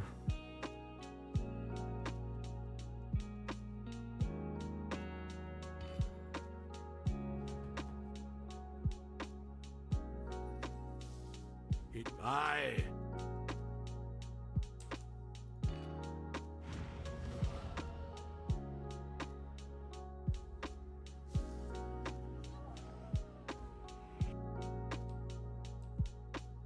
You're coming. We will meet. I find a weird flavor that you have to like right click this in order to get a portal. But it's not consumed when you create a portal, so I guess it's just to make it intuitive, but it just feels weird. Alright, let's see. Let's see. Flat cold to spell scepter. Nothing good on there. 6 alks. 4 regrets, 3 chaos, 2 bindings. Yeah, I mean, definitely seems very good. So I got 2 Atara in flank here, Honored Sage in flank here, Honored Warrior in escort. I guess that's what we're doing. And now what I do, and I don't know whether this is going to work, but I try to go around the side, right, and try to, you know, have them engage my troops, and then I just try and start taking totems, but they started getting behind that, I guess. So we do need to fight a little. What is important to note though is that the enemies, like, you instantly are out of danger when you stop channeling, is what I'm trying to say. Holy shit.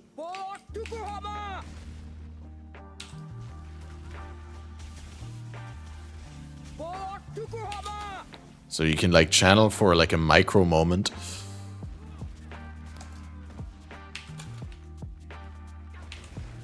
And then get away if you're fast. Like that, right? And then just rotate around the base and do that. And there's pretty much no chance that they can prevent you from taking their totems. I mean, they're nowhere in my base also right now. Now we might be forced into a defensive situation. But, oh, there's a revive timer now. Great. Oh, they're channeling my upper totem here.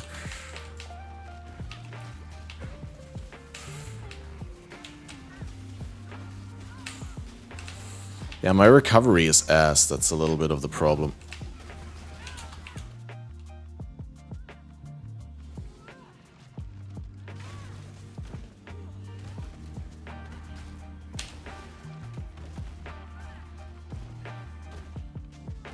What was important to note is just that taking their totems is crucial. Like, if you can like take only as much as 1 or 2 totems like really early, it just takes so much wind out of their sails because it prevents the units that are linked to that totem from respawning. Changed AI instantly attacks you when you start channeling totems, yeah. Still, I mean, this is completely worth the time that I spent here. To get 6 alks is huge at this point, right? Plus, I mean, they also enable bench crafts later on. We meet once more. We get another Tuatara, and I guess... Wait, who's Tawar again? I've played this a lot this year. Mata is Tawar. And then we can get... I guess this guy. Always spend your currency, get better units, more units, fill up that playing field. Alright. Gloves with Dex and Lightning Res, but crap life. 7 alteration. Game listened when I said I'd be happy with alterations. 7 fusings. Spell Totem. Oh, that Quartz Scepter. I really would like a Quartz Scepter. That is trash, though. That's all pretty bad. Suppose 7 fusings? Well, I'll get the alterations. alterations for bench crafts.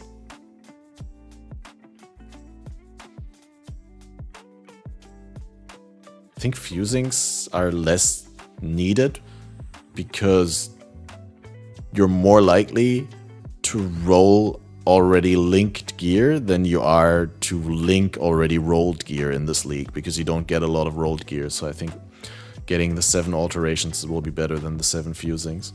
A master of strategy enters the battlefield. And getting everything into flankers, I fill up flankers as soon as possible to up the pressure on the enemy team. Ready your weapons. Fight. Grace! Yeah, a lot of times you also want to pick based on favor. That's a good point. Oh shit! I've started channeling when I knew I was gonna get hit by the wave. But yeah, this time they don't one-shot you yet with their shit. That's good.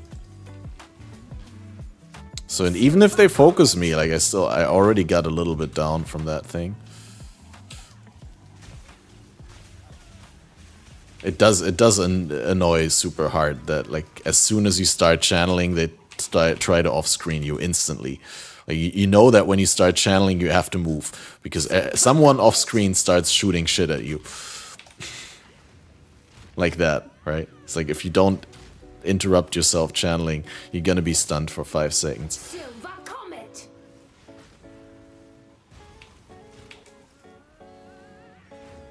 Yeah, I can't really say I like the way the mechanic plays at the moment.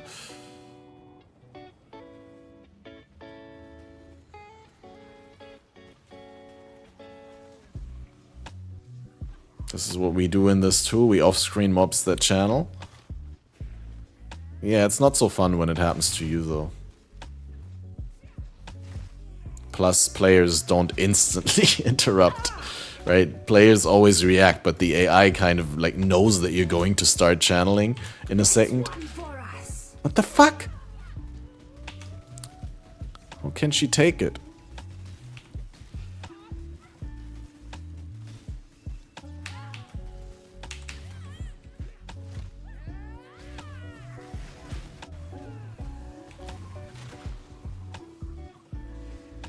Ah, dude. The off-screen parade.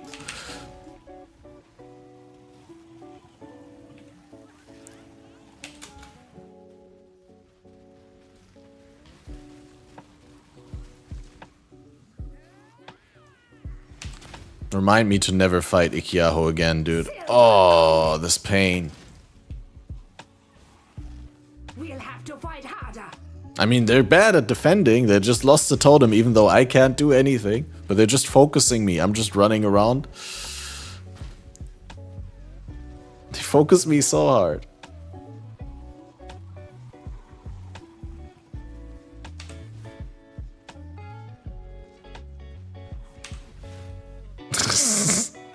See, that's what I don't like. Well, there's no actual reactive gameplay. I don't react to anything. I just walk up to the totem, I instantly know I'm getting focused, and I'm walking away again.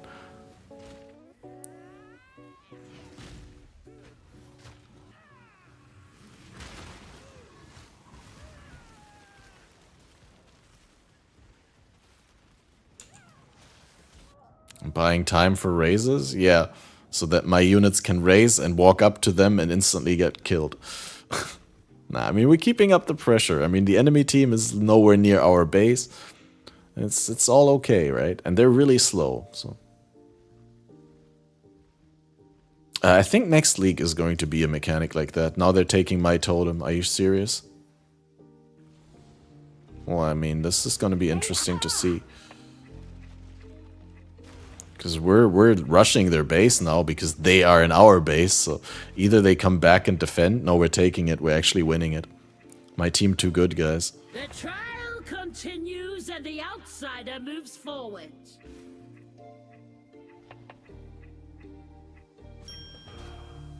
They just played it poorly. They abandoned their base. They should have just stayed in their base. Won't find any of my warriors lacking. Time to get a spear sucker. Greetings. And Tomorrow is another day. How can are we get some Freezing Wave Idol sounds fine. Oh, we need more than that. I guess I could sell something. Sell like an Honored Sage to get a War Caller, sure.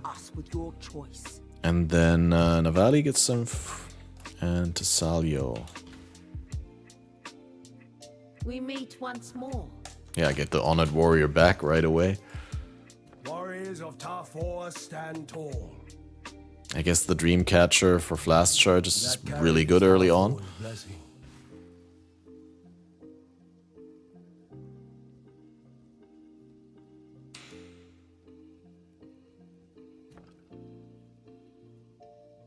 First you have to decide between cake donuts or yeast. Alright, that's in response to the donut conversation we had an hour ago, but I'll play along.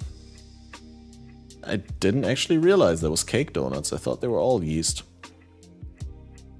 4 Regals.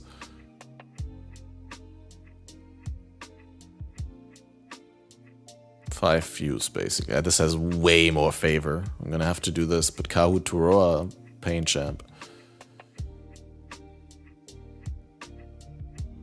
And we do this, and then afterwards I have to leave really quickly. Noble ancestors. But we'll be back Challenger later. has arrived. Already before I leave, We have I want to emphasize that I'm very grateful for all the support I'm getting, and that I will be updating the outro where we give shout outs to all the people who subscribe on the Twitch, on the YouTube, or on the Patreon. I will be updating that, so if you want to make sure that you're included in the next one, at the end of the next Faded episode, or at the end of my streams, then,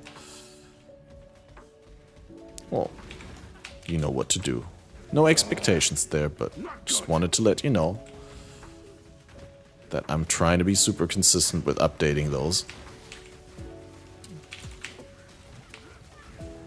What are these guys doing here? They're fighting my team where, well, my team is taking their base.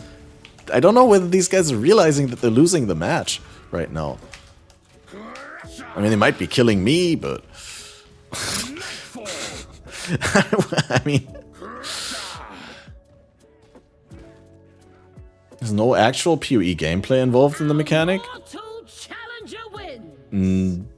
To some degree, I mean, you're getting stunned a lot, and you have to kill things, and you have to use your build, but not really if you want to min-max. Like, the most efficient strat is to take all their totems as quickly as possible and to not engage with them. It's just you'll get interrupted a lot if you don't have a build that can prevent that from happening.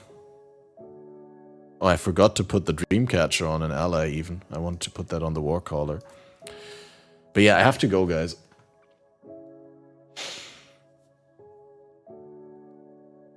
Yeah, not if you want to go like 1k plus ranks, yeah. The more you optimize it, the less PoE-ish it gets is probably a really reasonable take there. You have a Volconus Dagger for Spellblade? No. This just started on Friday, and this is like a private league with extra mods. So I'm not even sure there's Volconuses around right now. But anyway, guys, I have to take off. I'll be back probably really early tomorrow. Don't want to raise the hopes for a late night stream because I don't know when I'll be back tonight. But definitely no plans tomorrow for anything else but the streamering. So thanks for everyone who's been supporting. I appreciate you, and I'll see you in the next one. Bye-bye.